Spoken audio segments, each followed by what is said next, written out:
Very good morning to all of you. તમામ મિત્રોનું જ્ઞાન લાઈવ પરિવારમાં હાર્દિક સ્વાગત છે. મિત્રો, આજના આપણા લાઈવ લેક્ચર સિરીઝમાં આપણે આજ નવો એક વિષય શરૂ કરી રહ્યા છીએ.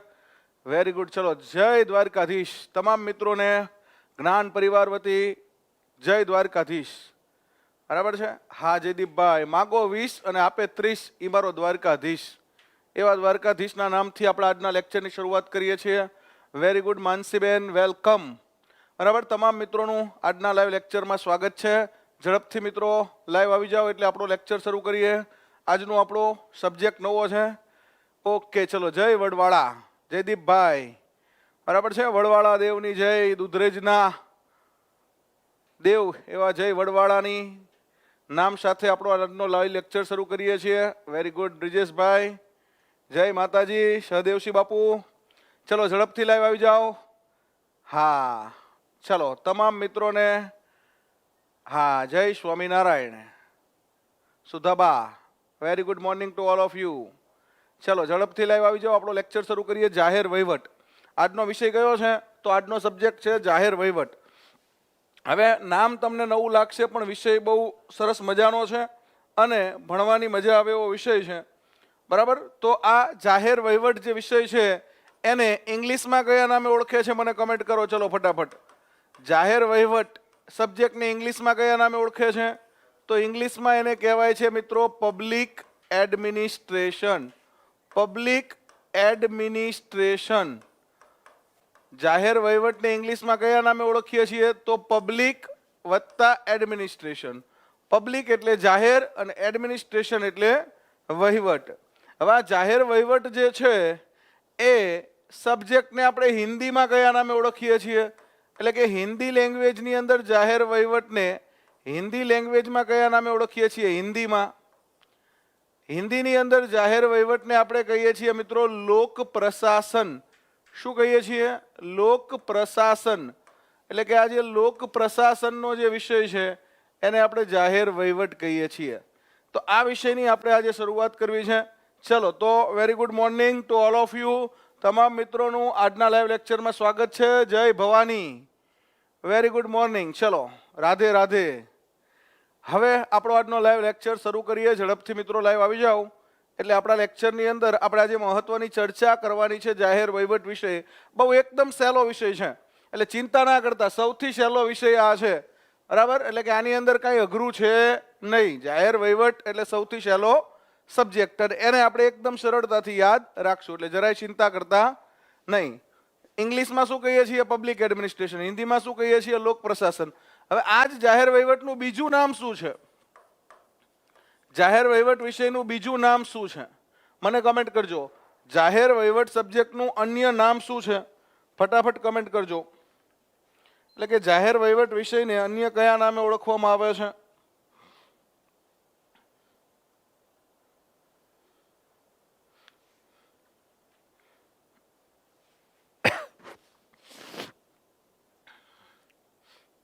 હા, જાહેર વહીવટ વિષયને અન્ય કયા નામે ઓળખવામાં આવે છે? મને ફટાફટ કમેન્ટ કરજો. ઓકે, લોક પ્રશાસન તો આપણે કહીએ જ છીએ.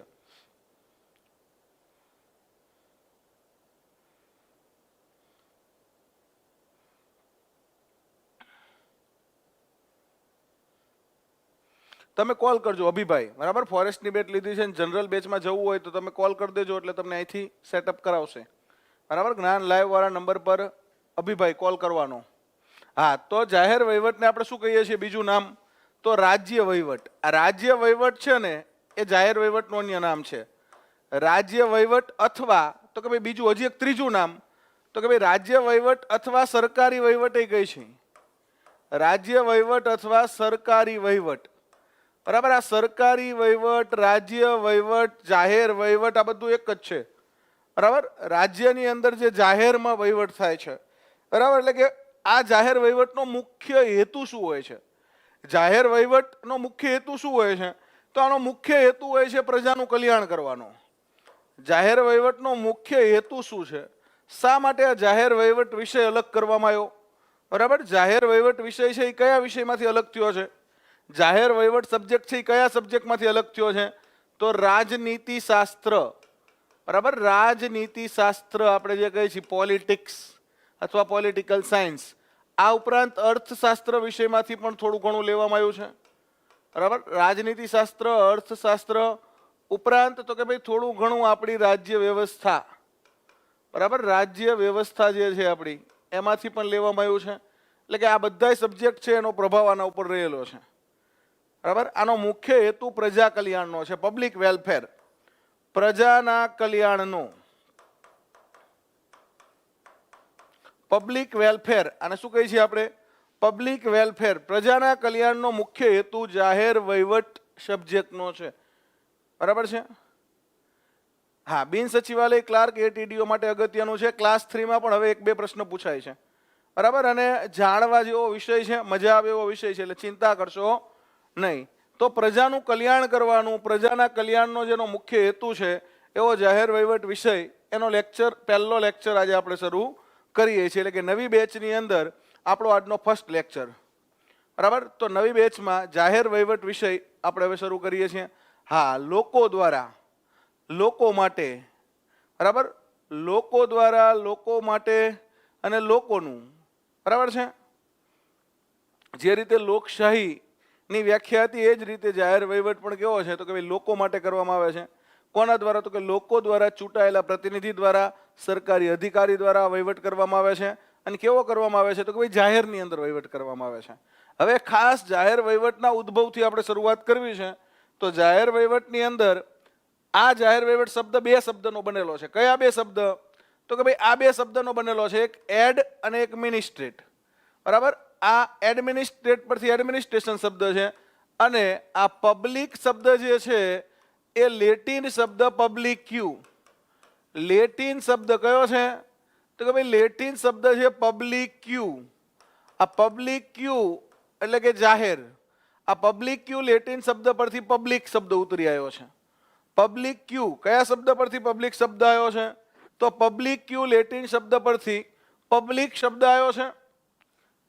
અને એડ વત્તા મિનિસ્ટ્રેટ, એડ અને મિનિસ્ટ્રેટ લેટિન શબ્દ પરથી એડમિનિસ્ટ્રેશન, બરાબર, લોકોની કાળજી રાખવી. આ એડમિનિસ્ટ્રેશનનો મિનિંગ શું થાય છે? લેટિન શબ્દ પર છે એડ વત્તા મિનિસ્ટ્રેટ, લોકોની કાળજી રાખવી. એટલે કે લોકોની કાળજી રાખવા માટે આ સબ્જેક્ટને આપણે અલગ કરીએ છીએ, બરાબર. આ સબ્જેક્ટને આપણે અલગ શા માટે કરીએ છીએ? તો કે ભાઈ રાજનીતિ શાસ્ત્રમાં ક્યાંય લોકોની કાળજી રાખવાની વાત નથી. રાજનીતિ શાસ્ત્રની અંદર કેવું હતું? તો કે ભાઈ રાજનીતિ શાસ્ત્રની અંદર પોલિટિક્સ કેવી રીતે થાય, રાજનીતિ શું છે, રાજનીતિના દાવપેચ શું છે, રાજનીતિની વ્યવસ્થા શું છે, રાજ્યનો જે હા ઇલેક્શન છે, રાજ્યની અંદર કઈ રીતે રાજ્ય ચલાવવું એની વાત છે. પણ અહીંયા તો કે ભાઈ લોકોનું ભલું થાય ને એવી રીતે રાજ્ય વ્યવસ્થા કરવાની વાત કરવામાં આવી છે, બરાબર. તો આ પબ્લિક એડમિનિસ્ટ્રેશન, જેને આપણે પબેડ કહીએ છીએ, શું કહીએ છીએ? તો આ પબ્લિક શબ્દ છે એ પબ્લિક્યુ લેટિન શબ્દ પરથી આવ્યો છે. અને એડમિનિસ્ટ્રેશન એ એડ વત્તા મિનિસ્ટ્રેટ, એડ અને મિનિસ્ટ્રેશન શબ્દ પરથી એડમિનિસ્ટ્રેશન શબ્દ આવેલો છે. 100% બનાવશું. નવા વિદ્યાર્થીઓને ક્લાસ 1-2 નું મુખ્ય વર્ક પ્રોફાઇલ શું છે એ બનાવશું. સમયભાઈ 100%, બરાબર. નેક્સ્ટ ટાઈમ હું જ્યારે બનાવું ત્યારે તમારું લઈ લેશું.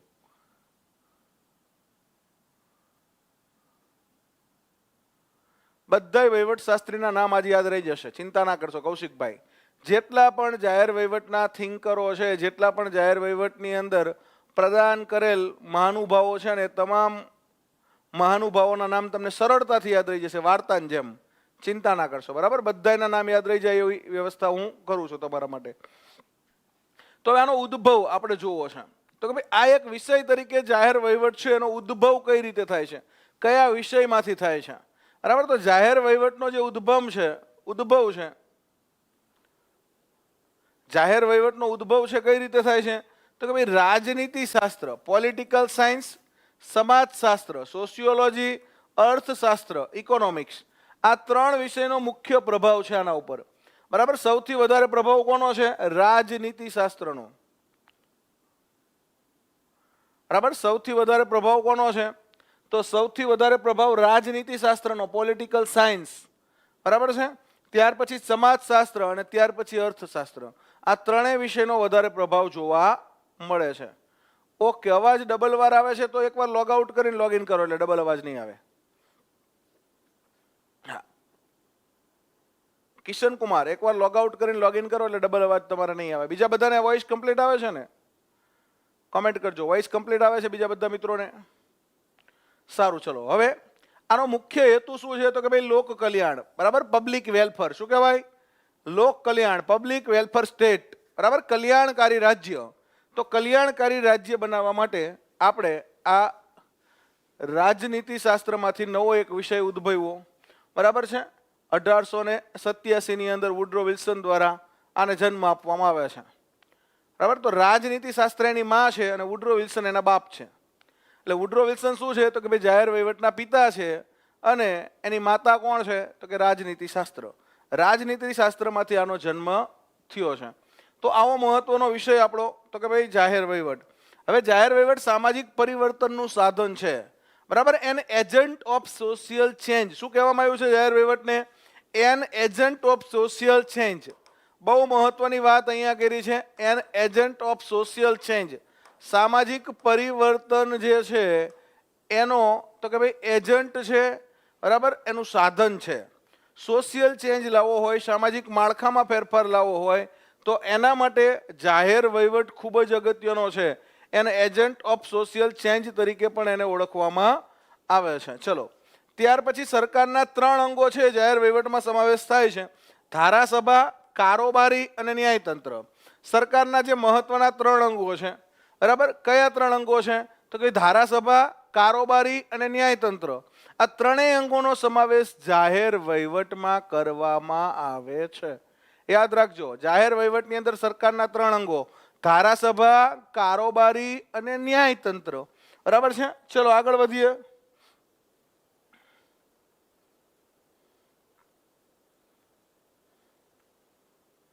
હા, ચલો પહેલા થોડું આપણે એકવાર રિમાઇન્ડ કરાવી દઉં, આટલું રિવિઝન કરાવી દઉં, કાંઈ આપણે ભૂલાવવું ના જોઈએ, બરાબર. તો જાહેર વહીવટ છે એને હિન્દીમાં શું કહીએ છીએ? લોક પ્રશાસન. ઇંગ્લિશમાં શું કહીએ છીએ? પબ્લિક એડમિનિસ્ટ્રેશન, બરાબર. જાહેર વહીવટનું બીજું નામ શું છે તો બીજું નામ છે રાજ્ય વહીવટ અથવા સરકારી વહીવટ. જાહેર વહીવટને અન્ય કયા નામે ઓળખવામાં આવે છે તો રાજ્ય વહીવટ અથવા સરકારી વહીવટના નામે ઓળખવામાં આવે છે. જાહેર વહીવટનો મુખ્ય હેતુ શું છે તો લોક કલ્યાણ, પબ્લિક વેલફેરનો છે. જાહેર વહીવટ શબ્દ કયા શબ્દ પરથી આવ્યો તો પબ્લિક શબ્દ પબ્લિક ક્યુ લેટિન શબ્દ પરથી આવ્યો અને એડમિનિસ્ટ્રેશન શબ્દ એડ વત્તા મિનિસ્ટ્રેટ લેટિન શબ્દ પરથી આવ્યો છે. આ વસ્તુ આપણે યાદ રાખવાની છે. કયા વિષયમાંથી જાહેર વહીવટનો ઉદ્ભવ થયો તો રાજનીતિ શાસ્ત્ર, સમાજશાસ્ત્ર અને અર્થશાસ્ત્ર જેવા વિષયમાંથી જાહેર વહીવટનો ઉદ્ભવ થયો છે. શા માટે અલગ કરવું પડ્યું તો કે જાહેર વહીવટનો હેતુ અલગ છે અને રાજનીતિ શાસ્ત્રનો હેતુ અલગ છે. બંનેના હેતુ ડિફરન્ટ થાય છે એટલે અલગ વિષય તરીકે આપણે જાહેર વહીવટને અલગ કરીએ છીએ. ક્યારે અલગ કરીએ છીએ હું આગળ ડિટેલમાં સમજાવું છું, બરાબર છે. ચલો, તો એક સોશિયલ ચેન્જ જાહેર વહીવટ છે એના ઉપર અત્યારે બહુ ફોકસ થાય છે, બરાબર. અત્યારે જાહેર વહીવટ વિષય સાથે ઘણા બધા લોકો ગ્રેજ્યુએશન કરે છે. ઘણા બધા લોકો જાહેર વહીવટ સબ્જેક્ટની અંદર ફર્ધર સ્ટડી માટે ફોરેન પણ જતા હોય છે. તો આવો સરસ મજાનો સબ્જેક્ટ છે અને એની આપણે મિત્રો ડિટેલમાં ચર્ચા કરવાની છે. તમને મજા આવે એવી રીતે ચર્ચા કરવાની છે, ક્યાંય તમને કંટાળો ન આવે, બરાબર, એ રીતે આપણે આગળ વધશું. તો હવે આ જાહેર વહીવટના 3 અંગો છે: ધારાસભા, કારોબારી અને ન્યાયતંત્ર. ધારાસભાનું કામ છે કાયદો ઘડવાનું, કારોબારીનું કામ છે એ જ કાયદાનો અમલ કરાવવાનું અને ન્યાયતંત્રનું કામ છે તો કે ભાઈ ન્યાયતંત્રનું કામ છે જો કોઈ કાયદાનો અમલ ન કરે તો એને સજા કરવાનું, બરાબર. ધારાસભા, કારોબારી અને ન્યાયતંત્ર. ધારાસભા શું કામ કરે છે? ધારાસભા એટલે કે કેન્દ્રની અંદર સંસદ અને રાજ્યની અંદર વિધાનસભા અથવા વિધાનમંડળ, એને ધારાસભા કહેવાય. ધારાસભા શું કામ કરશે તો રાજ્યની અંદર વ્યવસ્થા માટે જરૂરી કાયદાઓ બનાવશે, બરાબર. રાજ્યની અંદર વ્યવસ્થા ચાલુ રહે એના માટે જરૂરી કાયદાઓ બનાવશે. બંધારણની અંદર જરૂરી સુધારાઓ કરશે, એ ધારાસભા કરશે. વૈધાનિક કાયદા બનાવશે, બરાબર. બંધારણની અંદર જરૂરી સુધારા કરીને બંધારણીય કાયદાઓ બનાવશે અને આ ધારાસભા છે એ કાયદા બનાવે એનો અમલ કોણ કરાવશે તો ધારાસભા દ્વારા બનાવવામાં આવેલા કાયદાઓનો અમલ કારોબારી કરાવે. આ કારોબારી એટલે શું તો કારોબારીને આપણે એક્ઝિક્યુટિવ કહીએ છીએ. શું કહીએ છીએ? એક્ઝિક્યુટિવ. એટલે કે કારોબારી એટલે તમામ સરકારી કર્મચારીઓ, બરાબર. તમે પણ ભવિષ્યમાં સરકારની કારોબારીમાં સમાવેશ તમારો થશે. સરકારી નોકરી તમને મળે પછી તમારો પણ સમાવેશ કેમાં થશે તો કારોબારીમાં સમાવેશ થશે. કારોબારીનું કામ શું છે? કારોબારીનું કામ છે કાયદાનો અમલ કરાવવો. જ્યારે ધારાસભાનું શું કામ છે? ધારાસભાનું કામ છે કાયદા બનાવવા, કાયદા બનાવવાનું કામ ધારાસભા કરે છે, કાયદાનો અમલ કરાવવાનું કામ કોણ કરે છે? કારોબારી. એટલા માટે જ વુડરો વિલ્સનનું મને એક વાક્ય યાદ આવે છે. વુડરો વિલ્સને એક સરસ મજાનું વાક્ય કીધું છે. કયું વાક્ય કીધું છે આના સંદર્ભમાં? કારોબારીનું કામ અઘરું છે, ધારાસભાનું કામ સહેલું છે. એટલે કે આનું કામ સહેલું છે અને આનું કામ અઘરું છે. આનું અઘરું કામ છે, મહત્વની કારોબારી છે. તો આ કારોબારીનું કામ અઘરું છે એવું સાબિત કરતું વાક્ય કયું છે વુડરો વિલ્સનનું? મને કમેન્ટ કરજો, કોઈ મિત્રને ખ્યાલ હોય તો. બરાબર, કારોબારીનું કામ અઘરું છે, ધારાસભાનું કામ સહેલું છે. એટલે આવું એક વાક્ય કરે છે. બરાબર, કાયદો બનાવવો સહેલો છે પણ એનું અમલ કરાવવું અઘરું છે. કાયદો બનાવવો કેવો છે? સહેલો છે. હાલો આ કાયદો બનાવી નાખો, પણ એનો અમલ કરાવવા જાવ. હાલો કે આપણે કાયદો બનાવ્યો, એક્ઝામ્પલ તરીકે કે ભાઈ માસ્ક ના પહેરે એને 1000નો દંડ. આ કાયદો બનાવી નાખ્યો આપણી વિધાનસભાએ. બરાબર, માસ્ક ના પહેરે એને 1000નો દંડ. હવે આ કાયદાનો અમલ કરાવવા જાવ તો ખબર પડે કે ભાઈ લોકો પાસે 1000 રૂપિયા છે જ નહીં, તમને 1000નો દંડ ક્યાંથી ભરે? બરાબર, 1000 રૂપિયા હોય તો મોજ ના કરે તો તમને 1000નો દંડ ભરે. એટલે કાયદો બનાવી તો નાખી છે, પણ આ કાયદાનો અમલ કરવા કોને જવાનું? તો અમલ કરાવવા જવાનું કારોબારીને. બરાબર, કોઈ માસ્ક ના પહેરે તો દંડ કરવા કોણ જશે? તો કે ભાઈ પોલીસ વાળા. અને પોલીસ વાળા સામે એવો પબ્લિક ઝઘડો કરવા માંડી છે. બરાબર, એટલે કાયદો બનાવવો સહેલો છે પણ એનો અમલ કરાવવો અઘરો છે. એટલે મેઇન કામ કોનું થયું? અમલ કરાવવો મુશ્કેલ છે, એટલે કારોબારીનું કામ મુખ્ય થયું. હવે કોઈ વ્યક્તિ અમલ નથી કરતી તો શું કરવાનું? તો ન્યાયતંત્ર એને સજા આપવાનું. સજા આપવાનું કામ કોનું છે? જો સજા આપવાનું કામ કારોબારી નથી, સજા આપવાનું કામ ન્યાયતંત્રનું છે. બરાબર, જે આઈપીસી એક્ટનો એને ભંગ કર્યો હશે એ એક્ટ અન્વયે ન્યાયતંત્ર એને સજા આપશે. આપણે ત્યાં અત્યારે તમે એપિડેમિક ડિસીઝ એક્ટ આપણે બનાવ્યો છે. બરાબર, રોગચાળાને સંદર્ભે. તો આ એપિડેમિક ડિસીઝ એક્ટ જે છે એની અંદર 2020માં મોડિફિકેશન કર્યું, તો એ અન્વયે ગુનો બનતો હોય તો એ પણ સજા તમને થશે. તો એટલા માટે જ વુડરો વિલ્સને કીધું હતું કે બંધારણ બનાવવું સહેલું છે પણ એનો અમલ કરાવવો અઘરો છે. આવું વિધાન વુડરો વિલ્સને જાહેર વહીવટના પિતાએ કીધેલું કે ભાઈ બંધારણ બનાવવું સહેલું છે પણ એનો અમલ કરાવવો અઘરો છે. બરાબર, એટલે બંધારણ છે એ બનાવી તો તમે નાખો પણ અમલ કરાવો ને ત્યારે ખબર પડે કેટલી વીએ થાય. બરાબર છે, તો આ ખૂબ જ સરસ મજાનું જાહેર વહીવટ વિષય આપણે શરૂ કર્યો છે. હવે એના ઉદ્ભવની આપણે વાત કરીએ તો જાહેર વહીવટનો સૌ પ્રથમ ઉદ્ભવ ક્યાં થાય છે? બરાબર, હા, પીએસઆઈ એએસઆઈમાં રજા છે. બરાબર, જાહેર વહીવટનો સૌ પ્રથમ ઉદ્ભવ ક્યાં થાય છે? તો સૌ પ્રથમ જાહેર વહીવટ શબ્દ પ્રયોગ છે એ યુરોપની અંદર થાય છે. એટલે એવું પૂછે કે જાહેર વહીવટનો સૌ પ્રથમ શબ્દ પ્રયોગ ક્યાં? તો યુરોપની અંદર, જર્મની અને ફ્રાન્સની અંદર. બરાબર, જર્મની અને ફ્રાન્સની અંદર આ જાહેર વહીવટ શબ્દ છે એ સૌ પ્રથમ પ્રયોજવામાં આવે છે. બરાબર, હા, હર્બર્ટ સ્પેન્સર આ શબ્દ પ્રયોજ્ય છે. બરાબર, યુરોપની અંદર પણ ખાસ ફ્રાન્સ અને જર્મની એની અંદર જાહેર વહીવટ શબ્દ સૌ પ્રથમ પ્રયોજવામાં આવે છે. હા, તો હવે સૌ પ્રથમ વ્યાખ્યા કોણ આપે છે? તો વ્યાખ્યા આપે છે સૌ પ્રથમ એલેક્ઝાન્ડર હેમિલ્ટન. જાહેર વહીવટની સૌ પ્રથમ વ્યાખ્યા કોણ આપે છે? તો વ્યાખ્યા આપે છે એલેક્ઝાન્ડર હેમિલ્ટન. ક્યારે આપે છે જાહેર વહીવટની સૌ પ્રથમ વ્યાખ્યા? ક્યારે આપવામાં આવે છે? બરાબર, યુરોપની અંદર સૌ પ્રથમ શબ્દ પ્રયોગ થાય છે. કઈ સદીમાં થાય છે? તો 17મી સદીમાં. 17મી સદીની અંદર સૌ પ્રથમ જાહેર વહીવટ શબ્દ પ્રયોગ થાય છે. સૌ પ્રથમ વ્યાખ્યા છે એ 18મી સદીમાં. 18મી સદીની અંદર સૌ પ્રથમ વ્યાખ્યા આવે છે. કઈ સાલમાં આવે છે? તો વ્યાખ્યા આપે છે એલેક્ઝાન્ડર હેમિલ્ટન 1787માં. જાહેર વહીવટની સૌ પ્રથમ વ્યાખ્યા, જો ક્રમ યાદ રાખજો, 17મી સદીની અંદર સૌ પ્રથમ શબ્દ પ્રયોગ થાય છે જાહેર વહીવટનો. 18મી સદીમાં સૌ પ્રથમ વ્યાખ્યા એલેક્ઝાન્ડર હેમિલ્ટન. જાહેર વહીવટની સૌ પ્રથમ વ્યાખ્યા કોણે આપી? Alexander Hamilton. આ જે તે વખતના અમેરિકાના તત્કાલીન નાણામંત્રી હતા. તત્કાલીન નાણામંત્રી, અમેરિકન નાણામંત્રી.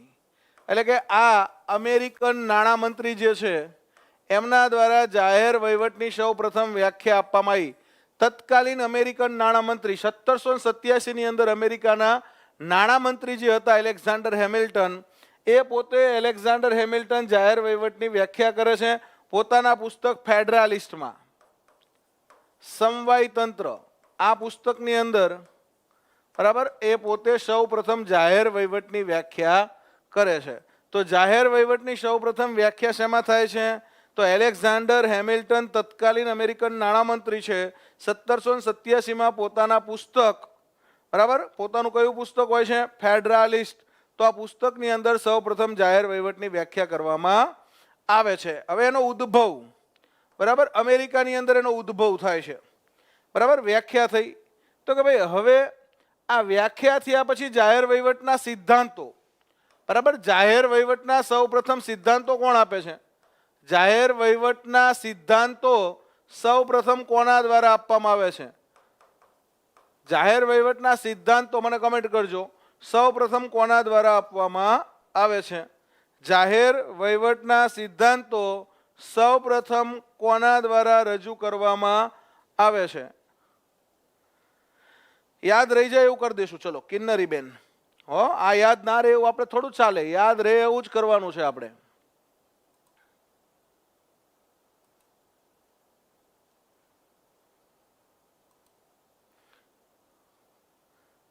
ચલો તો યાદ રહી જાય એવું કરાવી દઉં. બરાબર જાહેર વહીવટના સિદ્ધાંતો સૌ પ્રથમ ક્યાંથી આવે છે? તો કે ભાઈ જાહેર વહીવટના સિદ્ધાંતો જે છે એ સૌ પ્રથમ 1812માં 19મી સદીના પૂર્વાર્ધમાં 19મી સદીની અંદર ઈસવીસન 1812ની અંદર એક વ્યક્તિ થઈ જાય છે ફ્રાન્સની અંદર. બરાબર આ ફ્રાન્સની અંદર એક વ્યક્તિ છે જાહેર વહીવટના સિદ્ધાંતો આપે છે. એનું નામ હોય છે તો કે ભાઈ ચાર્લ્સ જીન બ્રાઉનિયન. ચાર્લ્સ જીન બ્રાઉનિયન આ વ્યક્તિ જાહેર વહીવટના સિદ્ધાંતો સૌ પ્રથમ આપે છે. યાદ રાખજો બ્રાઉની આપણે બહુ ખાઈ છે ને. ચાર્લ્સ જીન બ્રાઉનિયન બરાબર. તો ચાર્લ્સ જીન બ્રાઉનિયન જે છે એ સૌ પ્રથમ જાહેર વહીવટના સિદ્ધાંતો પોતાના પુસ્તકમાં આપે છે. બરાબર પ્રિન્સિપલ ઓફ આવું પુસ્તક હોય છે એનું ફ્રેન્ચ લેંગ્વેજમાં હોય છે. બરાબર પ્રિન્સિપલ ઓફ એડમિનિસ્ટ્રેશન આવું એક પુસ્તક હોય છે. એડમિનિસ્ટ્રેશન પબ્લિક ક્યુ આવું પુસ્તક જે છે આ પુસ્તકની અંદર તો કે ભાઈ ચાર્લ્સ જીન બ્રાઉનિયન દ્વારા જાહેર વહીવટના સિદ્ધાંતો આપવામાં આવ્યા. બરાબર કેટલી વસ્તુ યાદ રાખવાની? તો કે ભાઈ શબ્દ પ્રયોગ સૌ પ્રથમ ક્યાં થયો? તો યુરોપની અંદર જર્મની અને ફ્રાન્સમાં. ત્યાર પછી તો કે જાહેર વહીવટની વ્યાખ્યા કોણે આપી? તો એલેક્ઝાન્ડર હેમિલ્ટને અમેરિકામાં. જાહેર વહીવટના સિદ્ધાંતો કોણે આપ્યા 1812માં? તો સિદ્ધાંતો આપ્યા ચાર્લ્સ જીન બ્રાઉનિયને. હવે જાહેર વહીવટ જે છે એનો સબ્જેક્ટ તરીકે ઉદ્ભવ ક્યારે થયો? તો એક વિષય તરીકે ઉદ્ભવ થયો 1787માં. બરાબર આ મહત્વની સાલ છે. આ એક યાદ રાખશો તોય ચાલશે. જાહેર વહીવટનો વિષય તરીકે પ્રારંભ એટલે કે જાહેર વહીવટનો વિષય તરીકે પ્રારંભ ક્યારે થયો? તો વિષય તરીકે પ્રારંભ થયો 1887માં. આ સમયે જાહેર વહીવટનો જન્મ થયો. 1887માં જાહેર વહીવટનો જન્મ થયો. બરાબર તો અમેરિકાની અંદર જાહેર વહીવટનો જન્મ ક્યાં થયો એવો પ્રશ્ન પૂછાય. બરાબર કે જાહેર વહીવટ ક્યાં જન્મો? તો જાહેર વહીવટનો જન્મ અમેરિકામાં થયો. ખાસ યાદ રાખજો જાહેર વહીવટનો જન્મ ક્યાં થયો? તો જાહેર વહીવટનો જન્મ અમેરિકામાં થયો. કઈ સાલમાં થયો? તો જાહેર વહીવટનો જન્મ 1887માં થયો.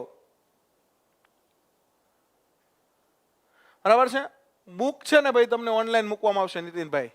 બરાબર જે તમારે જોઈએ એ બુક છે ઓનલાઈન મૂકાશે પછી તમને મળી જશે. જે બુક જોઈએ મળી જશે. ચલો તો જાહેર વહીવટનો જન્મ ક્યાં થયો? અમેરિકામાં. બરાબર વિષય તરીકે પ્રારંભ ક્યાં થયો? અમેરિકામાં. એવું પૂછે શબ્દ પ્રયોગ ક્યાં થયો? તો યુરોપની અંદર ફ્રાન્સ અને જર્મની. વ્યાખ્યા ક્યાં? તો વ્યાખ્યા અમેરિકાની અંદર એલેક્ઝાન્ડર હેમિલ્ટને. બરાબર 1787માં. સિદ્ધાંતો ક્યારે સૌ પ્રથમ? તો સિદ્ધાંતો સૌ પ્રથમ ફ્રાન્સમાં ચાર્લ્સ જીન બ્રાઉનિયને 1812માં. જન્મ ક્યારે થયો? 1887માં. હવે જન્મ થયો તો એના પિતા અને માતા હોય. તો જાહેર વહીવટના પિતા કોણ છે કે જેણે એને જન્મ અપાયો અને એની માતા કોણ છે? જાહેર વહીવટના માતા અને પિતા તરીકે કોણ ઓળખાય છે? મધર ઓફ પબ્લિક એડમિનિસ્ટ્રેશન અને ફાધર ઓફ પબ્લિક એડમિનિસ્ટ્રેશન. તો હવે આવે છે જાહેર વહીવટના જે હીરો કહેવાય, જાહેર વહીવટના જે પિતા કહેવાય. દરેક વિષયની અંદર એક વ્યક્તિનું આગવું યોગદાન હોય અને એ વ્યક્તિને એ સબ્જેક્ટના પિતા ગણવામાં આવે. તો આપણને એક્ઝામની અંદર આવા ક્વેશ્ચન ઘણીવાર પૂછાય તો જાહેર વહીવટના પિતા કોણ? તો જાહેર વહીવટના પિતા છે મિત્રો વુડ્રો વિલ્સન. બરાબર છે, આ વુડ્રો વિલ્સન છે જાહેર વહીવટના પિતા છે. મિસ્ટર વુડ્રો વિલ્સન યાદ રાખવાનું છે. બરાબર, જે તે વખતે અમેરિકાના તો કે ભાઈ 28માં પ્રમુખે બને છે અને આ વ્યક્તિ છે એ લીગ ઓફ નેશન્સની પણ સ્થાપના કરે છે. આપણે આગળ વુડ્રો વિલ્સન વિશે સ્ટડી કરશું. બરાબર છે. હા, વુડ્રો વિલ્સન 1856માં અમેરિકાના વર્જિનિયા પ્રાંતમાં જન્મે છે. આગળ આપણે એમના વિશે બહુ વધારે અભ્યાસ કરવાનો છે. એમની માતા કોણ છે? તો માતા છે રાજનીતિ શાસ્ત્ર. બરાબર, આ રાજનીતિ શાસ્ત્ર જે છે એમાંથી જાહેર વહીવટ અલગ થાય છે. કયા વિષયમાંથી વિભાજન થાય છે? તો રાજનીતિ શાસ્ત્ર વિષયમાંથી જાહેર વહીવટનો અભ્યાસ અલગ થાય છે. અલગ કોણ કરે છે? Woodrow Wilson. એટલા માટે એના પિતા કોણ છે? તો પિતા છે વુડ્રો વિલ્સન અને માતા કોણ છે? તો એની માતા છે, હા, તો એની માતા કોણ છે? રાજનીતિ શાસ્ત્ર. ઉદ્ભવ ક્યારે થાય છે? 1887માં. તો જાહેર વહીવટ અત્યારે કેટલા વર્ષનો થયો? આની ઉંમર કેટલી થઈ? કોમેન્ટ કરજો. જાહેર વહીવટ 1887માં જન્મો, બરાબર, કેટલી ઉંમર થઈ જાહેર વહીવટની? એટલે કે 1887માં જન્મો છે અને અત્યારે એની કેટલી ઉંમર થઈ? તો કે ભાઈ 1887 થી 1900, બરાબર, 13 વર્ષી અને 2000 એટલે 100 વર્ષી, 113 અને 20, બરાબર, એટલે કે 113 અને 20, 133 વર્ષનો થયો. 133 વર્ષનો આપણો જાહેર વહીવટ થઈ ગયો છે. કેટલી ઉંમર થઈ છે પહેલાની? જાહેર વહીવટની ઉંમર કેટલી થઈ? હા, કઈ બુક સારી બુક છે જ આપણી જાહેર વહીવટની? બરાબર, હા, 133 વર્ષનો આપણો જાહેર વહીવટ થયો છે. હવે આ જાહેર વહીવટ છે 133 વર્ષમાં એને શું શું કર્યું આપણે જોવું પડે ને. 133 વર્ષનો થયો તો કઈ રીતે મોટો થયો એ જોવું પડે. કઈ રીતે મોટો થયો, જન્મ કઈ રીતે થયો, ઉછેર કઈ રીતે થયો, કેવી કેવી મુશ્કેલીઓનો સામનો કર્યો જાહેર વહીવટે, તો આપણે એ બધી વાતો આજે કરવી છે. બરાબર, આના જન્મથી શરૂ કરી અને મોટો થયો અત્યારેની કેવી સ્થિતિ છે, આ બધી વાત આપણે આ જાહેર વહીવટની કરવી છે. બરાબર, તો જાહેર વહીવટની આપણે તમામ વાત હવે કરશું કે ભાઈ કઈ રીતે મોટો થયો અને કઈ રીતે આગળ વધ્યો. બરાબર, કેટલી કેટલી મુશ્કેલીઓનો સામનો કર્યો, કોણ કોણ આની અંદર હીરો હતા અને મોટો કરવામાં, કોણ કોણ વિલન હતા આને પાડી દેવામાં, તો એ બધી વાતો આપણે કરવાની છે. 1887ની અંદર અમેરિકામાં વુડ્રો વિલ્સન જે છે, બરાબર, એ પ્રિન્સ્ટન યુનિવર્સિટીની અંદર પ્રોફેસર હોય છે. અમેરિકાની આવેલી પ્રિન્સ્ટન યુનિવર્સિટી, એમાં પ્રોફેસર હોય છે આ વુડ્રો વિલ્સન. બરાબર, અને આ પ્રિન્સ્ટન યુનિવર્સિટીના પ્રોફેસર વુડ્રો વિલ્સન રાજનીતિ શાસ્ત્ર ભણાવતા હોય છે. પણ એમને એવું થાય છે કે રાજનીતિ શાસ્ત્રમાંથી આ ભાગને અલગ કરવા જેવો છે, આ ભાગને એક અલગ વિષય બનાવવા જેવો છે. બરાબર, એટલે હા, તો આ ભાગને અલગ સબ્જેક્ટ બનાવવો હોય તો શું કરવું પડે? તો કે ભાઈ આને અલગ સબ્જેક્ટ બનાવવો હોય તો એમણે એક લેખ લખ્યો 1887માં. લેખનું નામ હતું the study of public administration. The study of public administration. આ લેખથી શું થયું? તો કે ભાઈ the study of public administration લેખથી એક અલગ જ વિષયનો જન્મ થયો.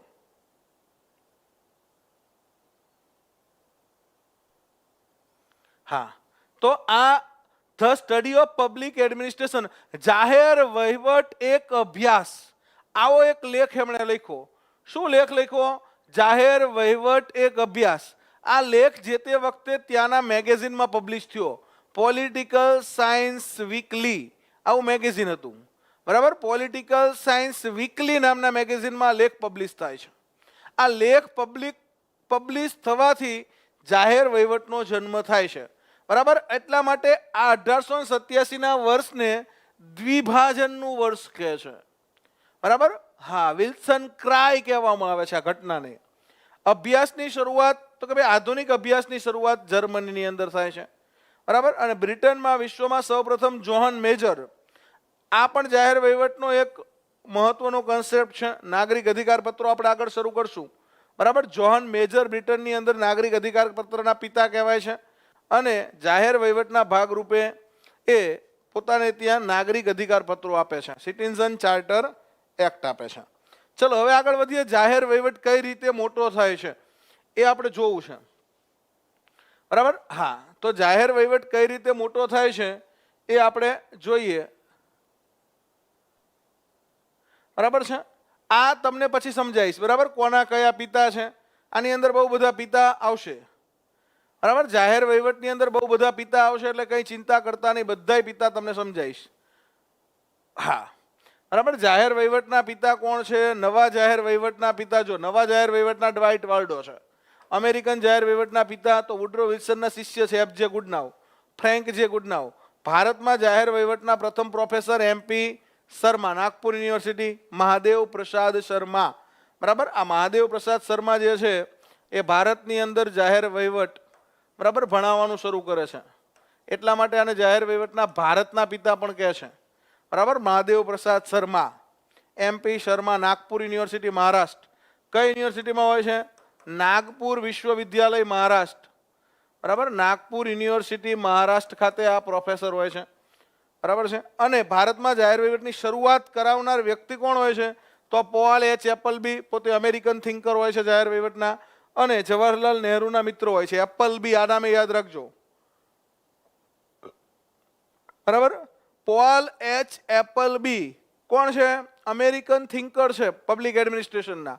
પણ આપણે એ બધી વાત કરતા પહેલા આપણે આખો જાહેર વહીવટની તમને સ્ટોરી કહી દઉં. બરાબર. હા, જ્ઞાન યજ્ઞમાં યોજનાનો લેક્ચર રાખીશ શ્લોકભાઈ. હા, 100% યોજના તમને ભણાવી જ છે અને ભણાવીશ. મોજ કરો. બરાબર, યોજના તમને ભણાવવાની મારું કમિટમેન્ટ છે.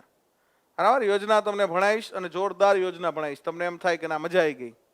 ચલો, તો જાહેર વહીવટ જે છે એ વિષયની આખી મારે તમને વાર્તા કહેવી છે. શું કહેવું છે? હવે જો આ આખી વાર્તા યાદ રાખજો તો જાહેર વહીવટ ક્યારેય તમારો ખોટો નહીં પડે. હવે જે મહત્વની વાત આવે છે ને, story of public administration. Story of public administration, જાહેર વહીવટની વાર્તા. બરાબર, જાહેર વહીવટની વાર્તા. જાહેર વહીવટની વાર્તા હવે હું તમને કહેવા જઈ રહ્યો છું. આખી વાર્તા જો એકવાર વ્યવસ્થિત સમજાઈ જશે તો ક્યારેય જાહેર વહીવટ વિશે નથી આવડતો ને એવું તમે નહીં કહો. એટલે હવે જે વાર્તા શરૂ કરું છું જાહેર વહીવટની, બરાબર છે, એ વાર્તા તમારે શાંતિથી સાંભળવાની છે. વાર્તાની અંદર આપણે મોટા ભાગના જે ફેક્ટ ક્વેશ્ચન છે, બરાબર, તમે ચાહે જીપીએસસીની પરીક્ષા આપો કે ક્લાસ 3 આપો, બિન સચિવાલય આપો કે એટીડીઓ આપો કે સિનિયર ક્લાર્ક આપો, બરાબર, જે કાંઈ પરીક્ષામાં જાહેર વહીવટ પૂછાય છે ને એ બધાની અંદર આ જો કન્સેપ્ટ ક્લિયર હોય તમારો, એટલે કે જાહેર વહીવટનો તબક્કાઓ, બરાબર, જાહેર વહીવટ જન્મથી શરૂ કરી અને અત્યાર સુધી એની સ્થિતિ શું છે એ બાબતનો ફોકસ કરતી આખી સ્ટોરી મારે તમને અત્યારે કહેવાની છે, જેથી કરીને જાહેર વહીવટની આખી સ્ટોરી તમને યાદ રહી જાય. બરાબર, તો જાહેર વહીવટની સ્ટોરી આપણે શરૂ કરીએ છીએ. જાહેર વહીવટની વાર્તા. બરાબર, અને એ આપણે 6 તબક્કામાં લેવાની છે.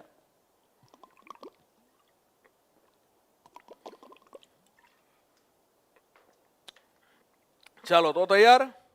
Are you ready? શરૂ કરીએ. જાહેર વહીવટની વાર્તા શરૂ કરી દઈએ. ચલો, તો મિત્રો જાહેર વહીવટની વાર્તા શરૂ કરીએ છીએ પહેલા તબક્કાથી. જાહેર વહીવટની અંદર જે તબક્કાઓ છે, બરાબર, 6 તબક્કા, તો 6 તબક્કાની આપણે વાર્તા કરવાની છે. હા, હજુ મિત્રો એડમિશન ચાલુ જ છે. બરાબર, અત્યારે જે જૂના વિદ્યાર્થીઓ છે એમની બુક કુરિયર થઈ ગઈ છે, એટલે કે પોસ્ટમાં મોકલી છે, તમારા ઘરે બુક પહોંચી જશે. જે મિત્રો જૂના છે એમની બુક એમના ઘરે પહોંચી જશે. અને જે નવાને જોડાવવું છે તો હજી એડમિશન ચાલુ છે. બરાબર, GL10 પ્રોમો કોડ છે. કોઈ નવા મિત્રને જોડાવાનું બાકી છે તો હજી 2-3 દિવસ એડમિશન મળી જશે. GL10 પ્રોમો કોડ છે અને આ રીતનું તમને ડિસ્કાઉન્ટ છે 10% તમામ બેચમાં. બરાબર, તો જે કોઈ મિત્રો નવા જોડાવા માંગતા હોય, બરાબર, આટલી બેચ છે. PSI ASIની છે, પોલીસ કોન્સ્ટેબલ છે, ક્લાસ 3 છે, ATDO સિનિયર ક્લાર્ક છે, MPHW છે, ફોરેસ્ટ છે અને ટેટ 1 ટેટ 2 છે. આટલી બેચની અંદર એડમિશન ચાલુ છે. ચલો,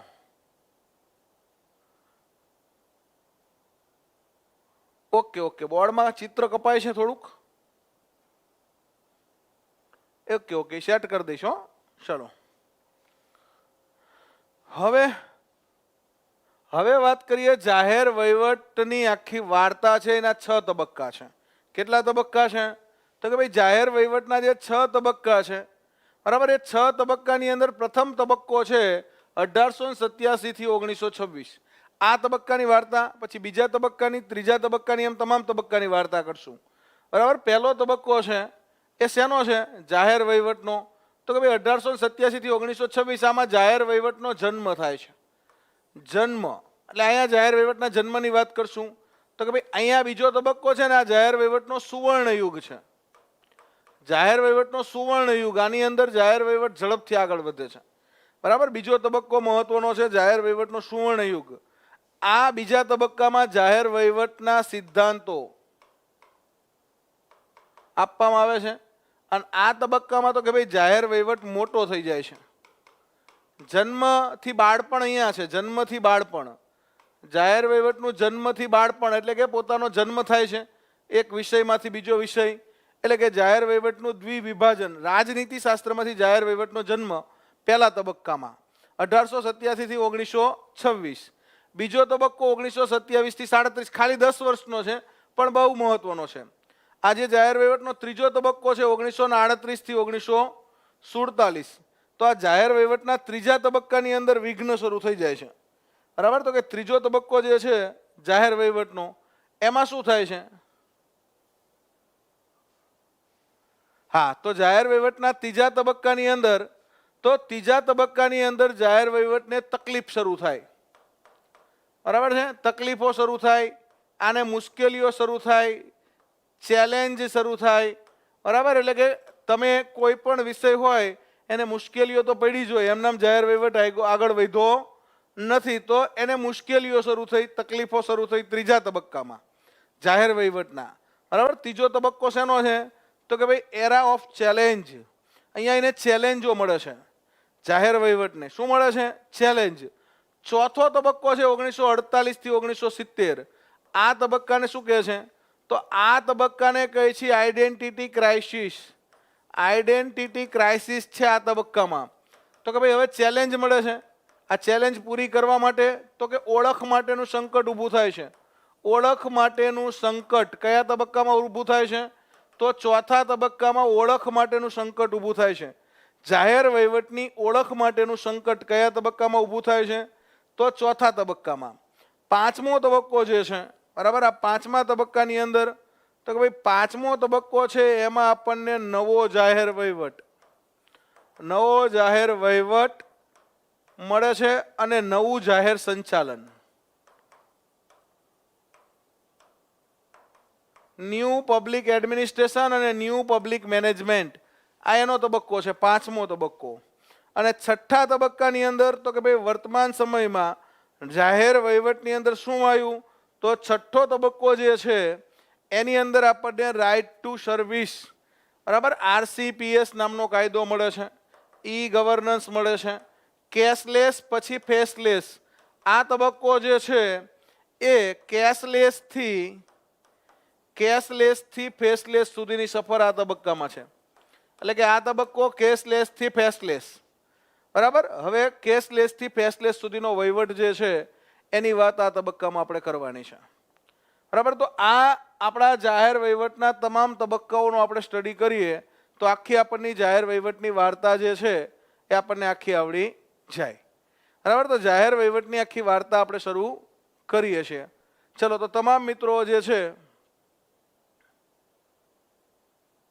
બિન સચિવાલય બેચમાં બુક આપવાની નથી.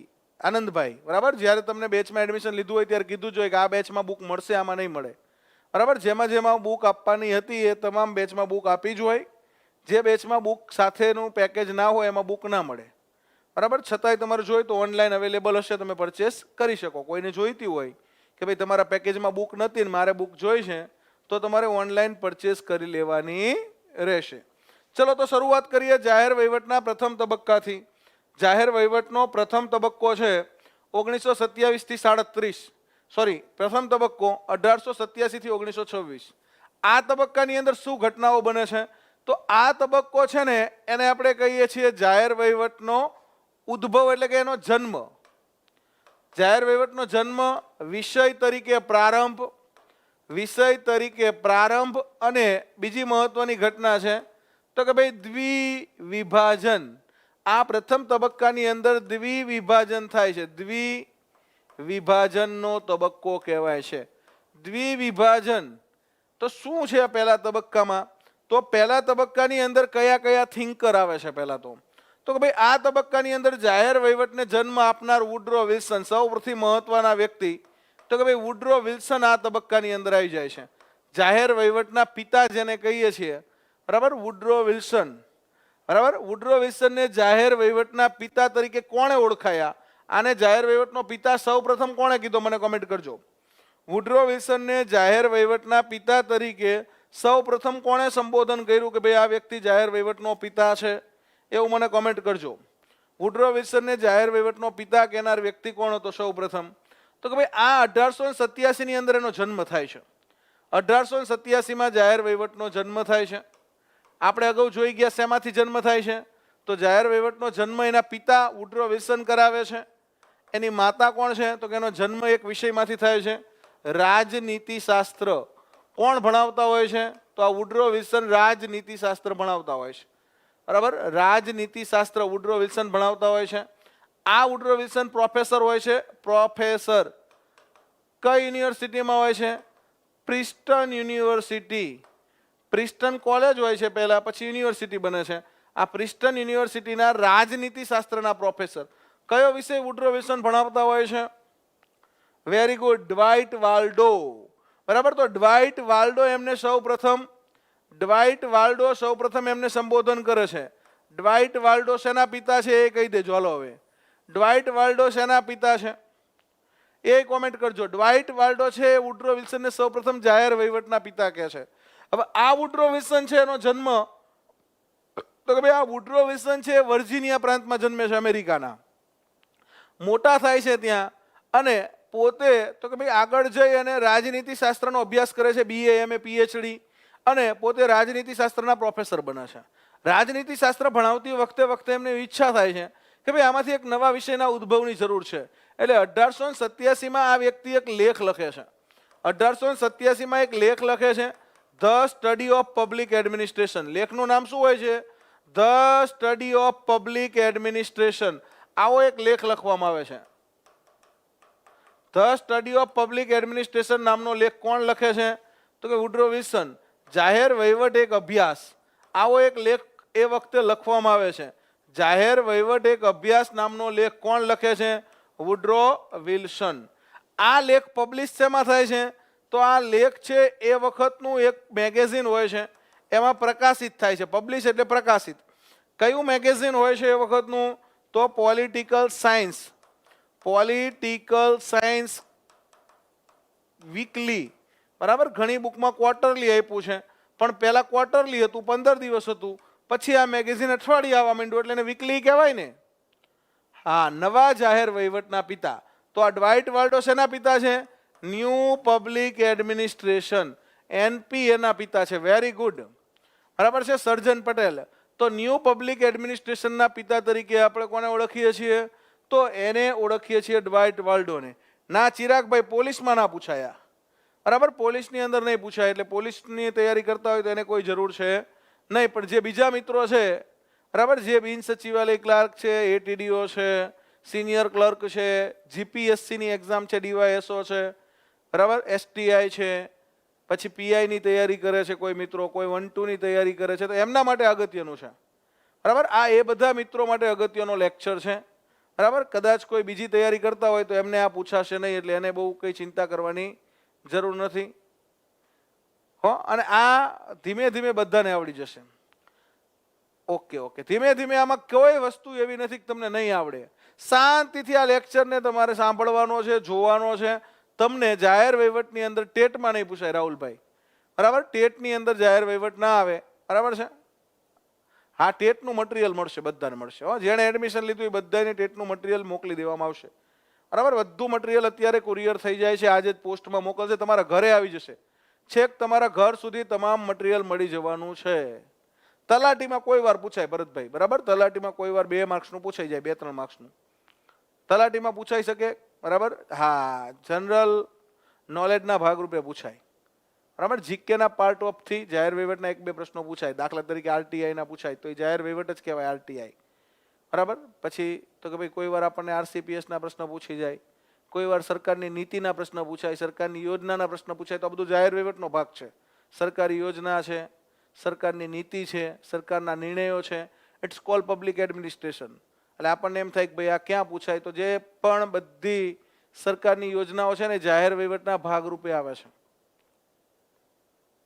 એડમિશન ના લીધું હોય ને તો ઓનલાઈન મળશે, બરાબર, તમે પરચેસ કરી શકશો, મળી જશે. એડમિશન ના લીધું હોય તોય મળશે, બરાબર, પણ એ વાર લાગશે થોડીક. એડમિશન અત્યારે જેટલા એડમિશન લીધું ને એમને પહેલા પ્રોવાઈડ કરશું, પછી જે બુક વધશે છાપેલી એ આપણે ઓનલાઈન વેચશું, બરાબર ને. જેને એડમિશન નથી લીધું એને મળશે, ચિંતા ના કરશો.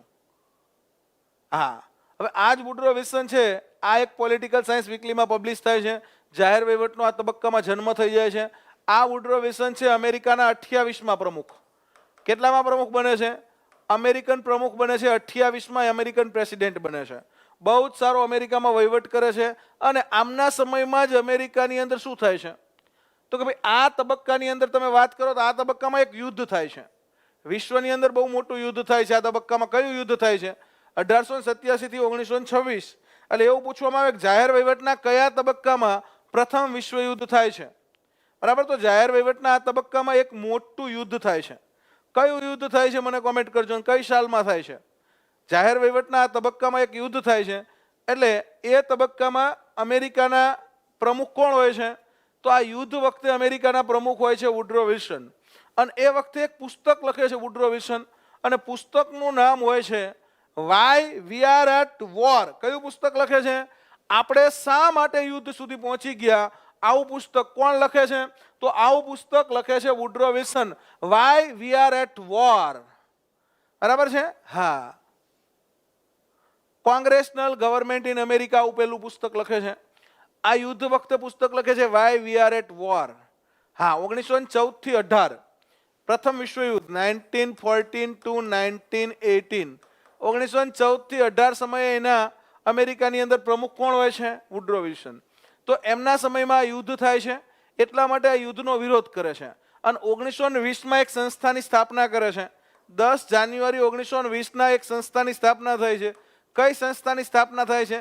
આંતરરાષ્ટ્રીય શાંતિ અને સુલેહ માટે 10 જાન્યુઆરી 1920ના વુડરો વિલ્સન છે એ એક સંસ્થાની સ્થાપના કરે છે. તો જાહેર વહીવટના પ્રથમ તબક્કામાં બધી બાબતો આવે છે. એક તો વુડરો વિલ્સન આવી ગયા, બીજા એક થિંકર આવે છે દ્વિવિભાજન. વિલ્સન ક્રાય કહી છે. અને શું કહી છે? વિલ્સન ક્રાયની ઘટના 1887માં બને છે. દ્વિવિભાજન, રાજનીતિ શાસ્ત્રમાંથી જાહેર વહીવટ છે વિભાજિત થઈ જાય છે. એટલે કે એક વિષયમાંથી બે વિષય બને છે. રાજનીતિ શાસ્ત્રમાંથી કયો વિષય ઉદ્ભવે છે? તો જાહેર વહીવટ ઉદ્ભવે છે. શા માટે ઉદ્ભવે છે? તો કે રાજનીતિ શાસ્ત્રનો વહીવટ છે એ તો કે પોલિટિક્સ કઈ રીતે કરવું એ છે. જ્યારે જાહેર વહીવટનો હેતુ શું છે? લોકોનું કલ્યાણ કઈ રીતે કરવું એ છે. તો બંને જે સબ્જેક્ટ છે એના એમ્સ અલગ છે, એના જે હેતુ છે એ અલગ છે. તો શા માટે બેને ભેગા રાખવા જોઈએ? હા, લીગ ઓફ નેશન્સ કઈ સંસ્થાની સ્થાપના થાય છે? તો આ લીગ ઓફ નેશન્સના સ્થાપક કોણ હોય છે?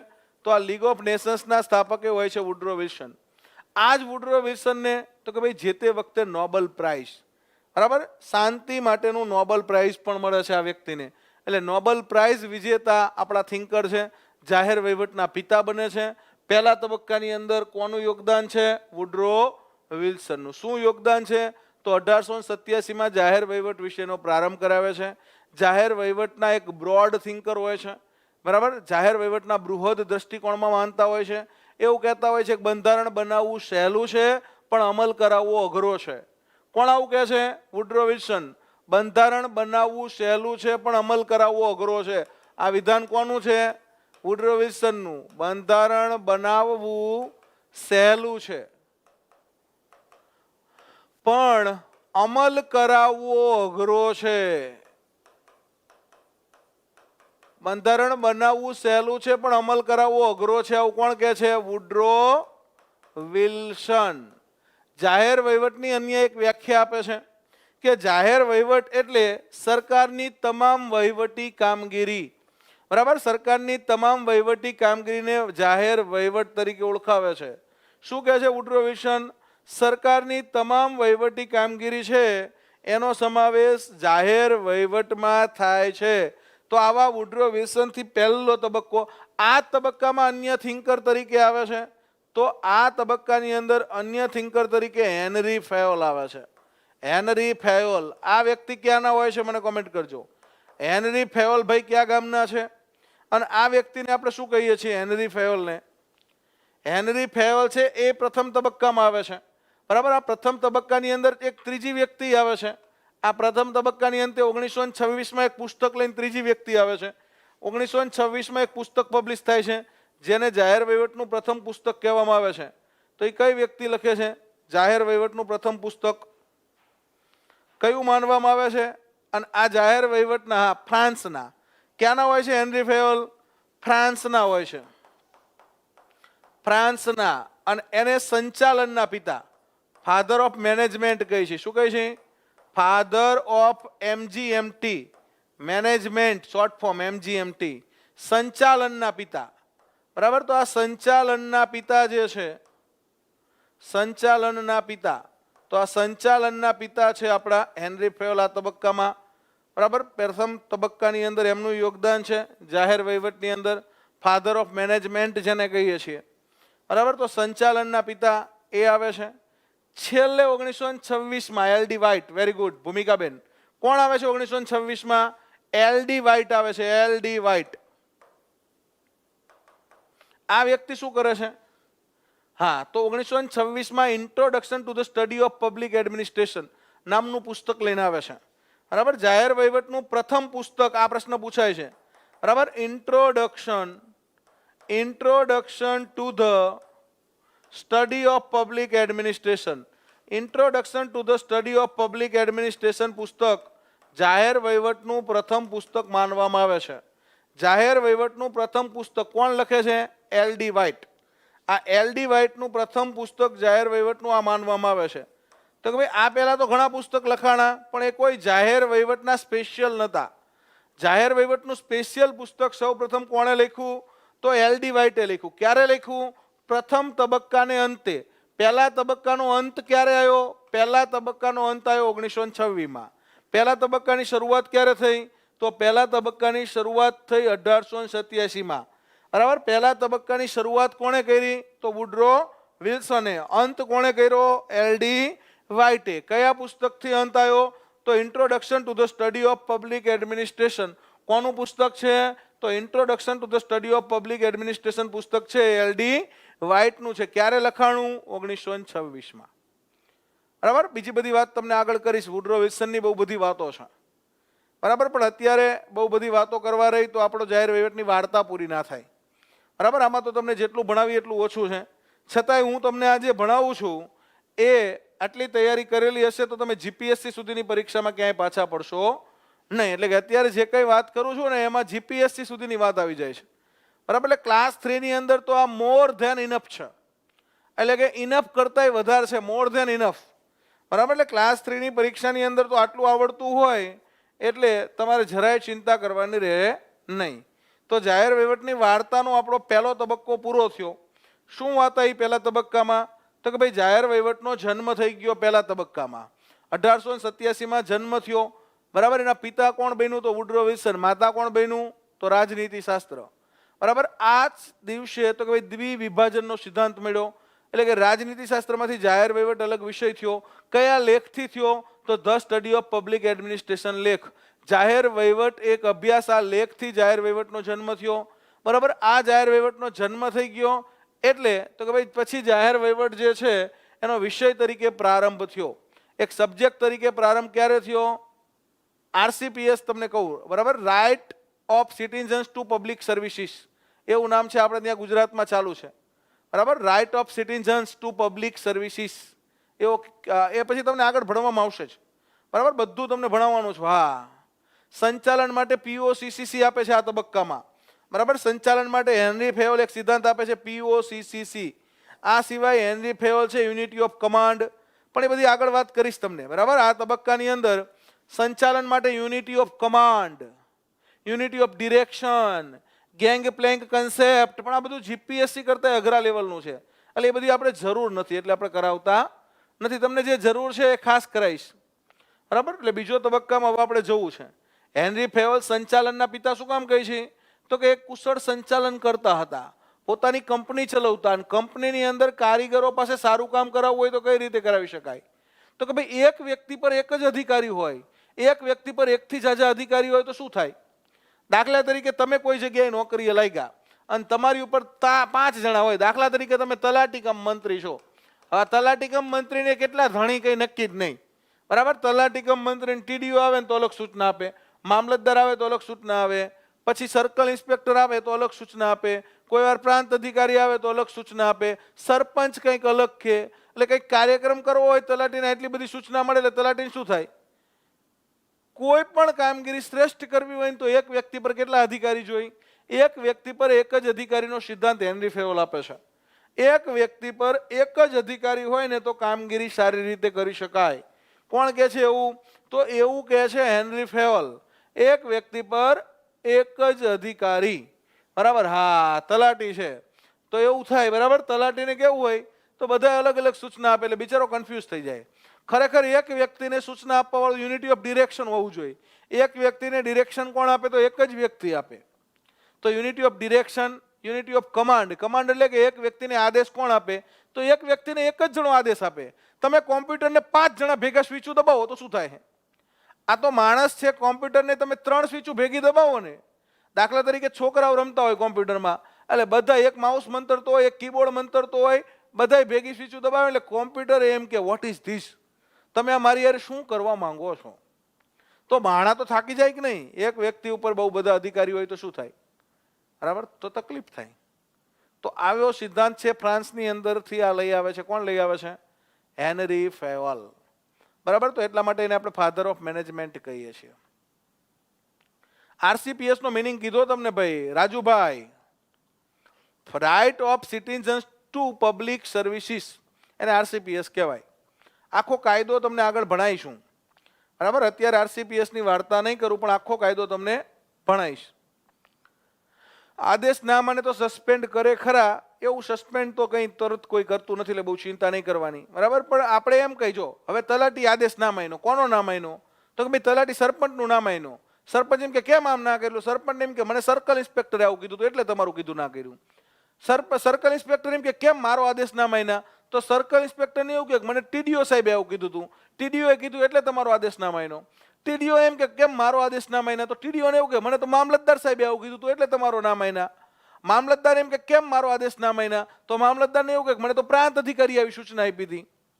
એટલે એવું બહુ ચિંતા નહીં કરવાની. ઝાઝા લોકો સલાહ આપતા હોય એટલે તમારી પાસે બાનું હોય. તમને ઝાઝા જણા સલાહ આપે એટલે તમારી પાસે શું હોય? બાનું હોય. કેમ આ ના કર્યું? કે મને બીજાએ આવું કીધું એટલે તમારું ના કર્યું. પણ એક વ્યક્તિને એક જ જણો સલાહ આપતો હોય તો એને જવાબદાર બની જાય કે ભાઈ મેં તને આવું કીધું તું, તારે બીજાનું કોઈનું કીધું કરવાનું નતું, તે કેમ મારું કીધું ના કર્યું? એટલે એક વ્યક્તિને એક જ વ્યક્તિ સલાહ આપે ને તો કામ કેવું થાય? સારું થાય. હા, there must be one supervisor. Very good Makwana Mayank. બરાબર? એટલે કે એક વ્યક્તિ પર એક જ વ્યક્તિ સુપરવિઝનમાં હોવો જોઈએ, એક જ વ્યક્તિને કમાન્ડ આપવો જોઈએ, એક જ વ્યક્તિને ડિરેક્શન આપવો જોઈએ, તો કામ કેવું થાય? સારું થાય. એવો સિદ્ધાંત કોણ આપે છે? Henry Fayol, father of management. Class 1-2 માં વૈશાલી મેમ ભણાવે જ છે રાહુલભાઈ. ક્લાસ 1-2 ની અંદર વૈશાલી બેન ભણાવે છે ને હું ભણાવું છું.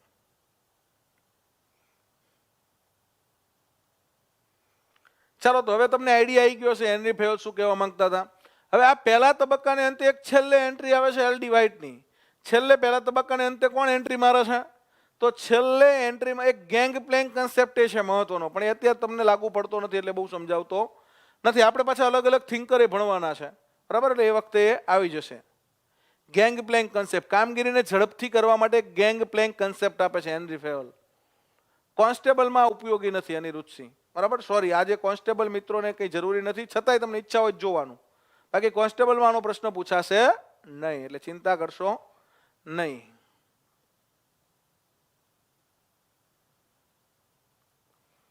આરઆરબી એનટીપીસી ની બેચનું હવે જોઈ છે, બરાબર? અનુકૂળતા હશે તો થશે, કારણ કે હમણાં બહુ બધી બેચ ચાલુ છે એટલે બધાને પછી અભ્યાસ તો કરાવડાવો ને પૂરો. અનુકૂળતા હશે તો કરશું ચાલુ. હો, ટેસ્ટ કેમ આપવી એના માટેના વિડીયો મૂકેલા જ છે, તમે જોઈ લો. નિહાલભાઈ, બરાબર? ટેસ્ટ કેમ આપવી એના વિશે વિડીયો મૂક્યા છે, તમે જોઈ લો એટલે તમને આઈડિયા આવી જશે દોસ્ત. હા, અત્યારે મારે ભણાવવું કે તમને માહિતી આપવી? ચલો, એટલે એ તમે જોઈ લો, નહીતર અહીં મારો જાહેર વહીવટ ખરાબ થઈ જાય. બરાબર, તમારા બધાના જવાબ આપવા જવું તો મારે પછી આ ભણાવવાનો વહીવટ સારી રીતે ચલાવવો ને.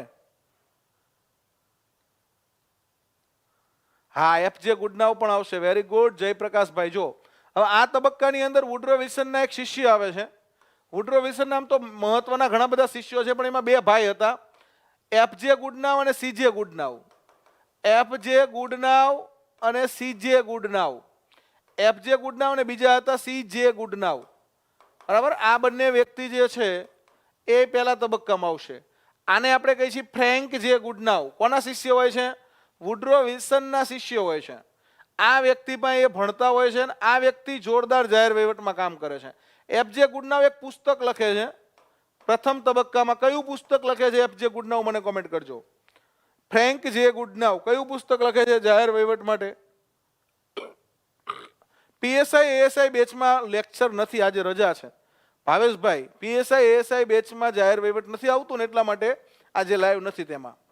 હો, પીએસઆઈ એએસઆઈ બેચ વાળાને આજે રજા છે. પીએસઆઈ એએસઆઈ કોન્સ્ટેબલ અને ટેટ એ લોકોને આ સબ્જેક્ટ નથી આવતો એટલા માટે.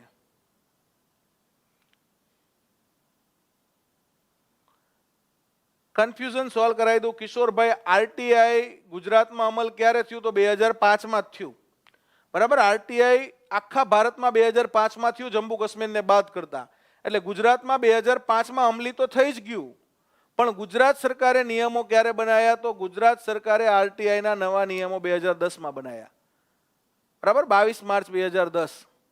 કિશોરભાઈ, આરટીઆઈનો ગુજરાતમાં અમલ 2005 જ ગણાય. સમગ્ર ભારતમાં આરટીઆઈનો અમલ 2005માં થયો.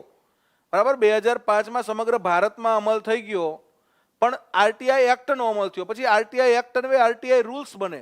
અને આરટીઆઈ રૂલ્સ ક્યારે બન્યા? તો આરટીઆઈ રૂલ્સ 2010માં બન્યા. બરાબર, ગુજરાત સરકારે આરટીઆઈના નિયમો ક્યારે બનાવ્યા? તો 2010માં. આરટીઆઈ એક્ટનો અમલ સમગ્ર ભારતમાં ક્યારે થયો? તો સમગ્ર ભારતની અંદર 12 ઓક્ટોબર 2005 થી આરટીઆઈનો અમલ થયો. બરાબર, સમગ્ર ભારતમાં 12 ઓક્ટોબર 2005 થી સમગ્ર ભારતમાં આરટીઆઈનો અમલ થયો. ભારતમાં ગુજરાત આવી જાય કે ના આવે કિશોરભાઈ? જમ્મુ કાશ્મીરને બાદ કરતા સમગ્ર ભારતમાં આરટીઆઈનો અમલ 12 ઓક્ટોબર 2005 થી થયો. 15 જૂન 2005ના આરટીઆઈનો ખરડો પસાર થયો અને કાયદો બન્યો. 15 જૂન 2005 એનો અમલ 12 ઓક્ટોબર 2005 થી સમગ્ર ભારતમાં થયો. એમાં ગુજરાતમાં થઈ ગયો, પણ એ એક્ટ અન્વયે દરેક રાજ્ય પોતપોતાના નિયમ બનાવે. અને ગુજરાત સરકારે નિયમ ક્યારે બનાવ્યા? તો ગુજરાત સરકારે નિયમ બનાવ્યા 22 માર્ચ 2010. આરટીઆઈનો લેક્ચર મારો મૂકેલો જ છે, એકવાર જોઈ લેવાનો કિશોરભાઈ. આરટીઆઈનો લેક્ચર મેં આખો મૂકેલો છે, 1.5-2 કલાકનો, 2 કલાકનો લેક્ચર છે. બરાબર, આરટીઆઈ એમ તો ભણાવવું હોય તો એક અઠવાડિયું ચાલે, પણ તમને જેટલું લાગુ પડે ને એટલું જ ભણાવું છું. કારણ કે ભાઈ મને બધું આવડતું હોય એ બધું તમને આઈપે જ જવું તો નકામું થાય ને. તમને જે લાગુ પડે એ જ તમને ભણાવવું તો ચાલે. બરાબર, બાકી તો આવડી આખી વુડરો વિલ્સનની વાર્તા જ કલાક ચાલે. પણ તમારા માટે જેટલું ઉપયોગી છે ને એટલું આમાં લઉં છું. બરાબર, એટલે આપણે તમારા માટે જરૂરી છે બધું આમાં આવી જશે, જરાય ચિંતા કરશો નહીં. આરટીઆઈ અને આરટીઈ કરાવીશ જ, 100% કરાવીશ. બરાબર, હો, હા હા, બધું કરાવવાનું છે, પણ ધીમે ધીમે થાય ને દોસ્ત. બરાબર, થોડીક રાહ જુઓ. Very good Jayprakash. તો કયું પુસ્તક હતું એફજે ગુડનાવનું? તો politics and public administration. Politics and public administration જે છે એ પુસ્તક લખે છે. કોણ લખે છે? રાજનીતિ અને જાહેર વહીવટ પુસ્તક કોનું છે? એફજે ગુડનાવનું. 1900ની સાલમાં પુસ્તક લખાય છે.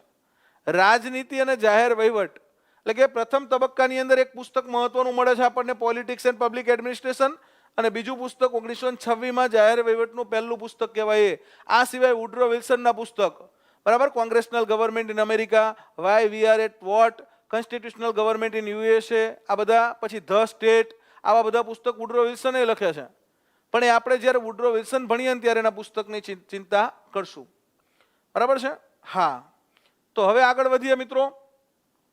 આ એફજે ગુડનાવ જોરદાર કામ કરે છે. એટલા માટે એને તો કે એના લોકો છે એ અમેરિકાના લોકો આને જાહેર વહીવટના પિતા કહેવા માંડે છે. એટલે આને અમેરિકન જાહેર વહીવટના પિતા. અમેરિકન જાહેર વહીવટના પિતા કોણ બને છે? તો એફજે ગુડનાવ. એફજે ગુડનાવ અમેરિકન જાહેર વહીવટના પિતા બને છે. એફજે ગુડનાવ શેના પિતા બને છે? તો અમેરિકન જાહેર વહીવટના પિતા કોણ બને છે મિત્રો? તો એફ જે ગુડનાવ કોના શિષ્ય હોય છે?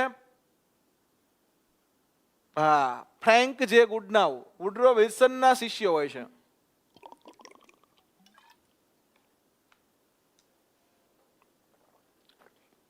કયું પુસ્તક લખે છે? Politics and public administration. Niranjanbhai 10 ની છે.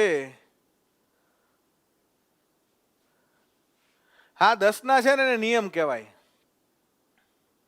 આ કયા આ સ્ટાન્ડર્ડ નું નથી, આ તો જીપીએસસી નું છે નિરંજન. બરાબર, 10મા નું નથી. આ કદાચ 11મા ધોરણમાં વાણિજ્ય વ્યવસ્થામાં આ બધી વસ્તુ આવે છે.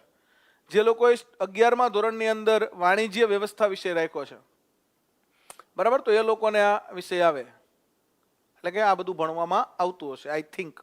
બરાબર છે.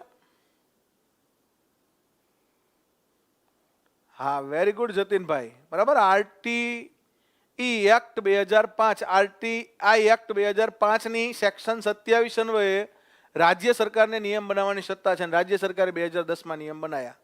ઓકે ઓકે, ચલો હવે આપણે આગળ વધુ મિત્રો. જવું છે ને આગળ? આટલે સુધી ક્લિયર? પહેલો તબક્કો ક્લિયર, તો બીજા તબક્કામાં પ્રવેશ કરીએ. જાહેર વહીવટનો બીજો તબક્કો શરૂ કરીએ. તો જાહેર વહીવટનો બીજો તબક્કો છે 1927 થી 1937. આ તબક્કાને આપણે કહી છીએ જાહેર વહીવટનો સુવર્ણકાળ. આપણે કહીને કે ભાઈ ગુજરાતના ઇતિહાસનો સુવર્ણકાળ કયો હતો? તો ભાઈ ગુજરાતના ઇતિહાસનો સુવર્ણકાળ એટલે સોલંકી વંશ. ભારતના ઇતિહાસનો સુવર્ણકાળ એટલે ગુપ્ત વંશ. તો જાહેર વહીવટનો સુવર્ણકાળ એટલે કયો? તો જાહેર વહીવટનો સુવર્ણકાળ એટલે જાહેર વહીવટનો બીજો તબક્કો. બરાબર, આ જાહેર વહીવટનો બીજો તબક્કો છે એ જાહેર વહીવટનો સુવર્ણકાળ કહેવાય છે. જાહેર વહીવટનો સુવર્ણ સમય આ બીજા તબક્કાની અંદર આવે છે, જાહેર વહીવટનો સુવર્ણકાળ. હવે આ તબક્કો 1927માં ચાલુ થાય ને 1937માં પૂરો થાય. બરાબર, નાનો તબક્કો છે, 10 વર્ષનો પણ બહુ મહત્વની ઘટના આ તબક્કામાં બને છે. બરાબર, આ 11 વર્ષના સમયગાળાની અંદર, બરાબર છે, એપ્લિકેશન સાથે ટેસ્ટ એપ્લિકેશન અને સ્કીમ લગભગ પૂરી થઈ ગઈ છે મયુરભાઈ. બરાબર, પહેલા હતી પણ એ લગભગ સ્કીમ પૂરી થઈ ગઈ, છતાંય તમે ફોન કરીને પૂછી લેજો. બરાબર, હું બહુ શ્યોર નથી એટલે. ચલો, તો 1927 થી 1937 સુધી તો કે જાહેર વહીવટનો સુવર્ણકાળ કહેવાય છે. અને આ તબક્કાની અંદર તો કે ભાઈ મહત્વના થિંકરની વાત કરીએ તો આ તબક્કામાં એક તો આપણને જાહેર વહીવટના સિદ્ધાંતો મળે છે, અને જાહેર વહીવટનો વિકાસ ઝડપી બને છે. એટલે કે આ તબક્કામાં જાહેર વહીવટ છે એ ઝડપી વિકાસ કરે છે, એટલા માટે આને સુવર્ણકાળ કહેવામાં આવે છે. બરાબર, આનો પ્રસરણ સારું થાય છે, બહુ બધે પીરિયડ થઈ જાય છે આ સમયગાળામાં. તો હવે આ જે તબક્કો છે જાહેર વહીવટનો, આ તબક્કાની આપણે વાત કરીએ તો આ તબક્કાની અંદર સૌથી વધારે મહત્વના વ્યક્તિ હોય તો એ લ્યુથર ગ્યુલિક છે. લ્યુથર ગ્યુલિક. આ ગ્યુલિક ભાઈની એક શિષ્ય હોય છે, ગ્યુલિક ભાઈની એક શિષ્ય હોય છે, એટલે કે એની સ્ટુડન્ટ હોય છે. બરાબર, જે ફિમેલ હોય છે, અને એનું નામ શું હોય છે? લ્યુથર ગ્યુલિક. અને એની શિષ્યનું નામ શું હોય છે? મને કોમેન્ટ કરજો. લ્યુથર ગ્યુલિક અને એની શિષ્ય આ બંને આ તબક્કામાં ખૂબ જ મહત્વની કામગીરી કરી છે. તો આ લ્યુથર ગ્યુલિકની શિષ્ય કોણ હોય છે? આ બીજા તબક્કાની અંદર તો કે બે મહત્વની વ્યક્તિ છે, લ્યુથર ગ્યુલિક અને લ્યુથર ગ્યુલિકની શિષ્યનું નામ શું છે? એટલે કે એની સ્ટુડન્ટ હોય છે. આ લ્યુથર ગ્યુલિક પોતે પ્રોફેસર હોય છે. બરાબર, આ વ્યવસાય પ્રોફેસર હોય છે મેનેજમેન્ટના, અને આ મેનેજમેન્ટના પ્રોફેસર તરીકે સ્ટડી કરાવતા લ્યુથર ગ્યુલિક છે એ આપણને જાહેર વહીવટનો એક સિદ્ધાંત આપે છે. હા, Lindsay Urvik, very good. Hemant Kumar, એની શિષ્ય કોણ હોય છે? લિન્ડસે ઉર્વિક. આ ઉર્વિક છે એ છોકરી છે, છોકરો નથી, સમજી લ્યો. લિન્ડસે ઉર્વિક કોની શિષ્ય છે? લ્યુથર ગ્યુલિક ભાઈની શિષ્ય છે. હવે આ બંને ભેગા થઈ અને તો કે ભાઈ જાહેર વહીવટની અંદર એક મહત્વનું પુસ્તક આપે છે. બરાબર, 1937માં એક મહત્વનું પુસ્તક આવે છે એમનું, અને પુસ્તકનું નામ શું હોય છે? લિન્ડસે ઉર્વિક અને લ્યુથર ગ્યુલિક એક પુસ્તક લખે છે જેને જાહેર વહીવટનું સૌથી મહત્વનું પુસ્તક કહેવામાં આવે છે. તો કયું પુસ્તક લખે છે આ બંને ભેગા થઈને? પુસ્તકનું નામ મને કોમેન્ટ કરજો. ક્લાસ 3ની લાઈવ બેચ, બધી લાઈવ બેચના અત્યારે મિત્રો ડેમો 31 સુધી છે. આ 31 ઓગસ્ટના ડેમો પૂરા થાય એટલે 1 સપ્ટેમ્બરથી તમામ બેચ લાઈવ ચાલુ છે. 1 સપ્ટેમ્બરથી તમામ બેચની અંદર લાઈવ પ્રોગ્રામ ચાલુ થઈ જશે.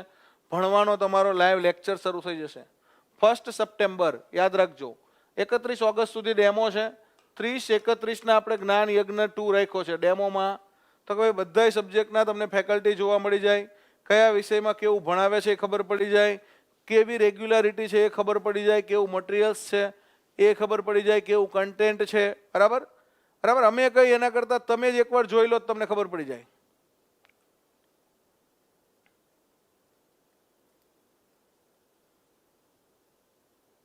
ના ખાલી ભૂગોળ વિષયનો કોર્સ નહીં થાય રાહુલભાઈ હો ખાલી જીઓગ્રાફીનો કોર્સ ક્લાસ 1-2 માં થઈ શકે એવું નથી રાહુલભાઈ હો કારણ કે હજી આખા ભૂગોળનો કોર્સ પૂરો નથી થયો હજી તો ભૂગોળ થયું 25% ક્લાસ 1-2 માં તો ભૂગોળના 50 લેક્ચર આવે 2 કલાકના 100 કલાકે પૂરું થાય very good Ketansingh paper on science of public administration કયું પુસ્તક લખાય છે paper on science of public administration paper on science of public administration પુસ્તક જે છે બરાબર એ આ તબક્કાને અંતે લખાય છે આ જે પુસ્તક છે ખૂબ જ મહત્વનું જાહેર વહીવટનું પુસ્તક ગણાય છે paper on science of public administration આ પુસ્તકની અંદર તો કે ભાઈ આ પુસ્તકની અંદર લ્યુથર ગ્યુલિક અને ઉર્વિકે એક સિદ્ધાંત આપ્યો આ બંને ભેગા થઈને એક સિદ્ધાંત આ પુસ્તકની અંદર આપ્યો બરાબર એટલે કે સારા વહીવટ માટે સારું સંચાલન એટલે કે આ બંને તો કે ભાઈ વહીવટ સારો કરવો હોય તો કે ભાઈ વહીવટ માટે સારું સંચાલન જોઈએ અને આ સંચાલન કરવા માટેનો એક સિદ્ધાંત એમણે આપ્યો બરાબર મેનેજમેન્ટ માટેનો એક સિદ્ધાંત એમણે આપ્યો આ પુસ્તકની અંદર કયો સિદ્ધાંત આપ્યો એક્ઝામની અંદર વારંવાર આ સિદ્ધાંત પૂછાય છે સારા મેનેજમેન્ટ માટેનો કયો સિદ્ધાંત આ પુસ્તકમાં આપવામાં આવ્યો છે very good Vaghela Mukesh POSDCORB કયો સિદ્ધાંત આપવામાં આવ્યો છે તો આ પુસ્તકની અંદર એક સિદ્ધાંત આપવામાં આવ્યો એનું નામ છે તો POSDCORB આવો એક સિદ્ધાંત આપવામાં આવ્યો પોસ્ટ કોર્બનો બરાબર પોસ્ટ કોર્બનો સિદ્ધાંત કયા પુસ્તકમાં આપવામાં આવ્યો તો પોસ્ટ કોર્બનો સિદ્ધાંત paper on science of public એડમિનિસ્ટ્રેશનમાં આપવામાં આવ્યો એમાં P નો મીનિંગ શું થાય છે P નો મીનિંગ થાય છે પ્લાનિંગ બરાબર પ્લાનિંગ ફોર P O નો મીનિંગ ઓર્ગેનાઇઝેશન અથવા ઓર્ગેનાઇઝિંગ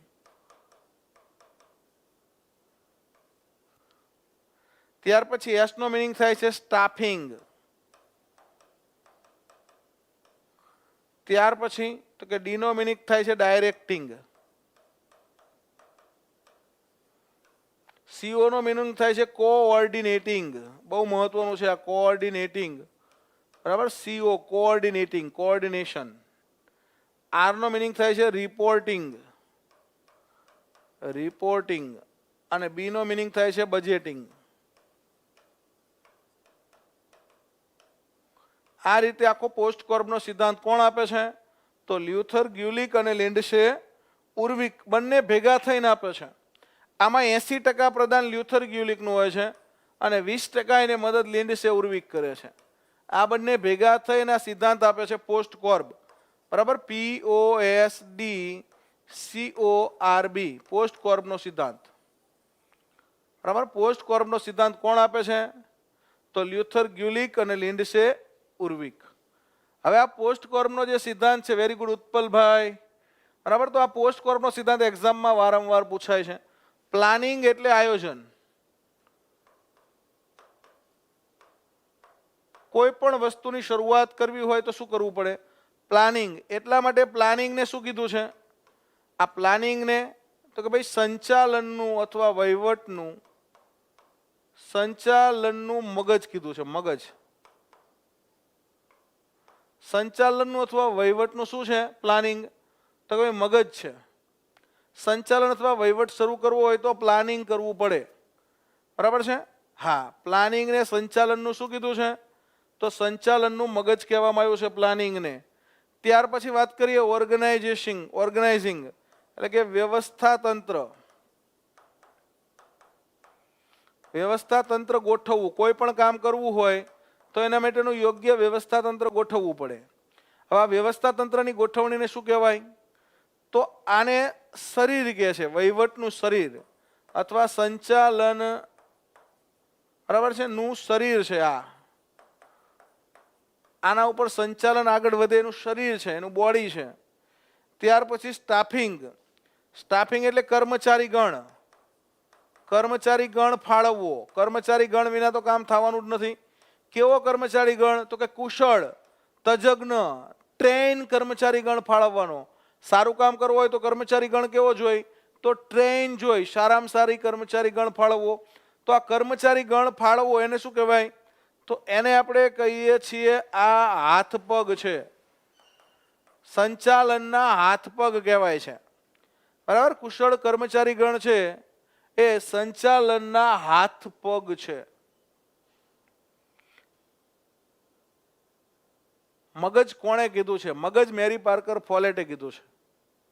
બરાબર છે? ચલો, ત્યાર પછી ડિરેક્ટિંગ. ડિરેક્ટિંગ એટલે દોરવણી. સ્ટાફને દોરવણી કરવી પડે ને, કયું કામ કઈ રીતે કરવાનું છે, એટલે દોરવણી કરવી મહત્વની છે. કોઓર્ડિનેટિંગ એટલે સંકલન કરવું. હવે આ સંકલન છે વહીવટનો આત્મા છે. સંકલન વહીવટનો આત્મા છે એવું કોણે કીધું છે? સંકલન વહીવટનો આત્મા છે એવું મેરી પાર્કર ફોલેટ કહેતા. બરાબર? સંકલન છે વહીવટનો આત્મા છે. કોઓર્ડિનેટિંગ. સંકલન શું છે? તો વહીવટનો આત્મા કહેવાય છે સંકલન. બરાબર? ત્યાર પછી રિપોર્ટિંગ એટલે અંદાજપત્ર. સોરી, રિપોર્ટિંગ એટલે અહેવાલ. અહેવાલ મોકલવો. કોઈ પણ કામ છે એનો અહેવાલ જરૂરી છે, એટલે અહેવાલને પ્રગતિનો બેરોમીટર કહેવાય છે. પ્રગતિનું બેરોમીટર કોને કહે છે? તો અહેવાલને પ્રગતિનું બેરોમીટર કીધું છે, યાદ રાખજો. બરાબર? અહેવાલ હંમેશા નીચેથી ઉપર જાય. અહેવાલ કઈ રીતે જાય? તો નીચેનો વ્યક્તિ ઉપરના વ્યક્તિને અહેવાલ મોકલે. Very good. Coordination is the solve of administration. સંકલન છે એ વહીવટનો આત્મા છે. સંકલન. બરાબર? તમામ માહિતી ભેગી કરવી પડે ને, ભેગી કર્યા વિના તો શું થાય? બધું ગોટે ચડી જાય. બરાબર? કોઓર્ડિનેટિંગ છે એ વહીવટનો આત્મા છે. બરાબર? પ્રગતિનું બેરોમીટર કયું છે? અહેવાલ. અહેવાલ કેવો હોય? તો કે મામલતદાર છે એ પ્રાંત અધિકારીને અહેવાલ આપે, પ્રાંત અધિકારી છે એ કલેક્ટરને અહેવાલ આપે, અને કલેક્ટર છે એ રાજ્ય સરકારના મહેસૂલ વિભાગને અહેવાલ આપે, રાજ્ય સરકારને અહેવાલ આપે. અહેવાલ નીચેથી ઉપર ગતિ કરે છે. બરાબર? એટલે કે મામલતદારને ક્યારેય તલાટીને અહેવાલ ના આપવો પડે, તલાટી જ મામલતદારને અહેવાલ આપે. ક્યારે પ્રાંત અધિકારી છે એ મામલતદારને અહેવાલ ના મોકલે, મામલતદારે જ પ્રાંત અધિકારીને અહેવાલ મોકલવાનો હોય.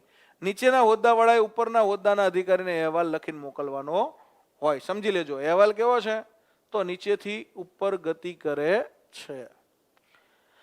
ત્યાર પછી બજેટિંગ. કોઈ પણ કાર્યક્રમ કરવો હોય તો એના માટે શું કરવું પડે? તો અંદાજપત્ર બનાવવું પડે.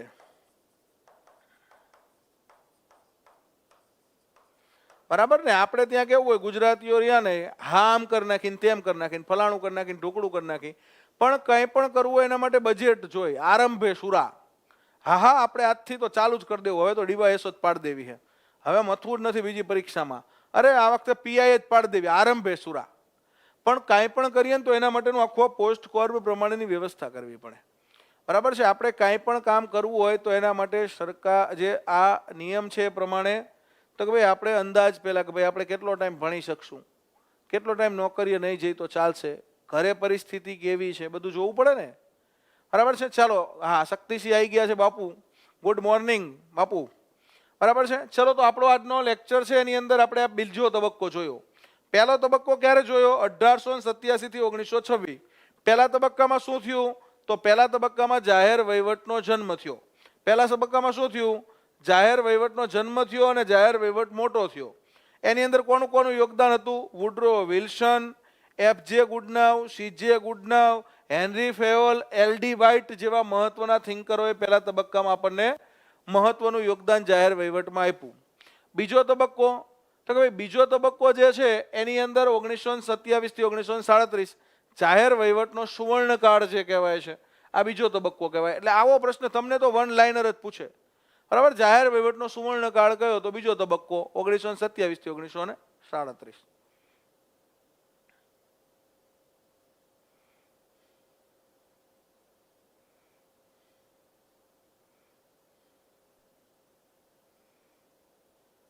તમારી પરીક્ષા સુધી ચાલુ જ રહેશે. બરાબર? બિન સચિવાલયની બેચ સીલું, તમારી પરીક્ષા સુધી બિન સચિવાલયની બેચ ચાલુ જ રહેશે, ચિંતા કરશો નહીં. બરાબર છે. એમાં લાઈવ કોર્સ પૂરો થઈ ગયો છે એટલે રેકોર્ડેડ એપ્લિકેશન તરીકે ચાલુ રહેશે. બરાબર છે. કોઈ વિષય હજી બાકી હશે, એકાદો લેક્ચર તો હજી એમાં આવશે લાઈવ.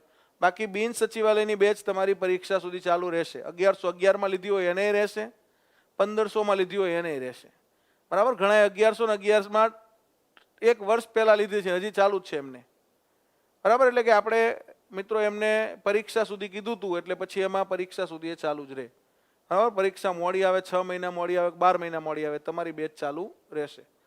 બરાબર. બિન સચિવાલયની બેચનું પરીક્ષા સુધીનું કમિટમેન્ટ હતું એટલે ચાલુ રહેશે. તમને જે કમિટમેન્ટ આપ્યું એ પ્રમાણે ચાલુ જ રહેશે અને એ પ્રમાણે અભ્યાસક્રમે પૂરો થઈ જશે. બરાબર છે. એટલા માટે અભ્યાસક્રમે એ સમયે પૂરો થઈ જશે અને એ રીતે આપણું તો કે ભાઈ ભણવાનું પણ ચાલુ રહેશે. ચલો આગળ વધીએ તો પહેલો તબક્કો, બીજો તબક્કો. બીજા તબક્કામાં લ્યુથર ગ્યુલિક અને લિન્ડસે ઉર્વિક. બરાબર. ખાસ શું તો ભાઈ paper on science of public administration. આ સિવાય એક વ્યક્તિ આની અંદર આવે છે. બીજા તબક્કાની અંદર એ વ્યક્તિ હોય છે, એ વ્યક્તિ આપણને શું આપે છે તો કે આ સિવાય આની અંદર એક વ્યક્તિ આવે છે જે આપણને સાયન્ટિફિક મેનેજમેન્ટ આપે છે. તો મને કોમેન્ટ કરજો કોણ હોય છે આ તબક્કાની અંદર જે સાયન્ટિફિક મેનેજમેન્ટ આપવાવાળી હોય છે. આ તબક્કાની અંદર એક વ્યક્તિ બીજી આવે છે જેને આપણે કહીએ છીએ ફેડરિક ટેલર. આ ફેડરિક ટેલર જે છે આ વ્યક્તિ એક મહત્વની વસ્તુ, આ પોતે વ્યવસાય એન્જિનિયર હોય છે. આણે એમટેક કરેલું હોય. શું કરેલું હોય છે? એમટેક કરેલું હોય છે. એન્જિનિયર હોય છે અને આ વ્યક્તિ છે એ વહીવટમાં ઇજનેરી અભિગમ લાવે છે. વહીવટમાં ઇજનેરી અભિગમ એટલે કે એન્જિનિયરિંગ લાવે છે, સાયન્ટિફિક એપ્રોચ લાવે છે. વહીવટની અંદર સાયન્ટિફિક એપ્રોચ લાવનાર વ્યક્તિ કોણ હતા તો બીજા તબક્કાની અંદર ફેડરિક ટેલર નામની વ્યક્તિ આવે છે. અને આ ફેડરિક ટેલર જે છે એ વહીવટની અંદર સાયન્ટિફિક એપ્રોચ લાવે છે. કેવો એપ્રોચ લાવે છે? Scientific approach. બરાબર. એટલે કે વહીવટની અંદર સાયન્સ લાવે છે. બરાબર. વૈજ્ઞાનિક અભિગમ લાવે છે. વૈજ્ઞાનિક, સાયન્ટિફિક. વૈજ્ઞાનિક અભિગમના પિતા કહેવાય છે. બરાબર. વૈજ્ઞાનિક અભિગમના પિતા તરીકે કોણ ઓળખાય છે? Frederick Taylor. પોતે એન્જિનિયર હોય છે એટલે તમામ વ્યક્તિઓને માણસને મશીન સમજે છે. બરાબર. માણસને મશીન સમજવા વાળું કોણ હોય છે તો આ વ્યક્તિ હોય છે ફેડરિક ટેલર, જે માણસને શું સમજે છે? માણસને મશીન સમજીને કામ કરાવે છે. બરાબર. એટલે આ વ્યક્તિ આમ નિષ્ફળ જાય છે પણ આપણને એક અભિગમ આપે છે. બરાબર. માણસને મશીન સમજે છે. આમ તો થોડું ઘણું જરૂરી છે. બરાબર. સાયન્ટિફિક એપ્રોચથી આપણને ઘણું બધું મળ્યું. આપણે કોઈ જગ્યાએ જોબ કરતા હોય અને ત્યાં કોઈ કર્મચારી મોડા આવે અને તમારે રોજ એને કહેવું એના કરતાં તમે પેલું બાયો, બરાબર છે, એટલે કે આપણે હાજરી માટેનું જે મશીન આવે છે, બરાબર, એ મૂકી દઈ થમ્બ સ્કેનર અથવા આઈ સ્કેનર, તો શું થાય? તો કોઈને આપણે કહેવું જ ના પડે કે તમે મોડા કેમ આવ્યા, વહેલા કેમ વહી ગયા. તો આ બહુ મહત્વનું છે. સાયન્ટિફિક એપ્રોચમાંથી આપણને ઘણું સારું મળ્યું. પણ એકદમ સાયન્ટિફિક રીતે વહીવટ ના થાય, કારણ કે વહીવટની અંદર ખાલી વિજ્ઞાન ના ચાલે. વહીવટની અંદર જાહેર વહીવટ જોઈ, વહીવટની અંદર લાગણી પણ જોઈ. બરાબર. તમે વહીવટ કરતા હોય માણસને મશીન સમજીને કામ કરાવો તો જાજો ટાઈમ ના ચાલે.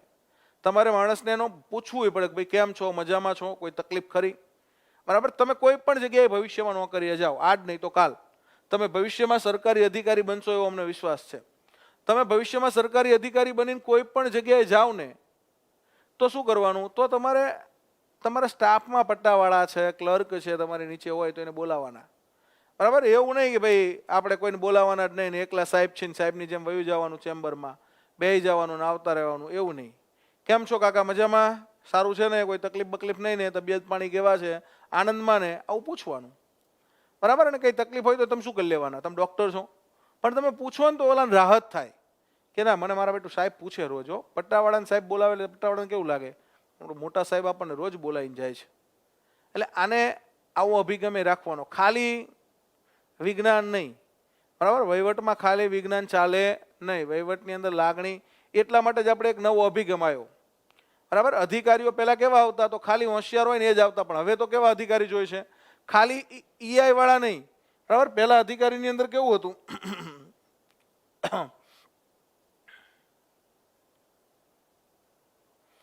તો ભાઈ અધિકારી પહેલા છે ને આવા આવતા.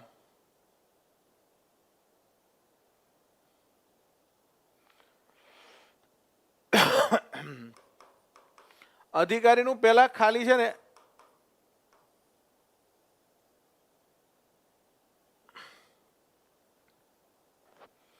આઈક્યુ જોવા તો આઈક્યુ ઇન્ટેલિજન્સ ક્વોટિયન્ટ. હવે અધિકારીનું શું જોવાય છે? તો હવે અધિકારીનું આઈક્યુ કરતાંય વધારે મહત્વનો ઈઆઈ છે. આ ઈઆઈ જોવાય છે. ઈઆઈ ને કઈ શું કહીએ છીએ? જે લોકો જીપીએસસી ની તૈયારી કરે છે એમને ખબર હશે. Emotional intelligence. આ આઈક્યુ ને આપણે કહીએ છીએ ઇન્ટેલિજન્સ ક્વોટિયન્ટ. બુદ્ધિઆંક. આ બુદ્ધિઆંક તો જોઈ જ છે, પણ હવે અધિકારીની અંદર બુદ્ધિઆંકની સાથે શું વધારે જોઈએ છે?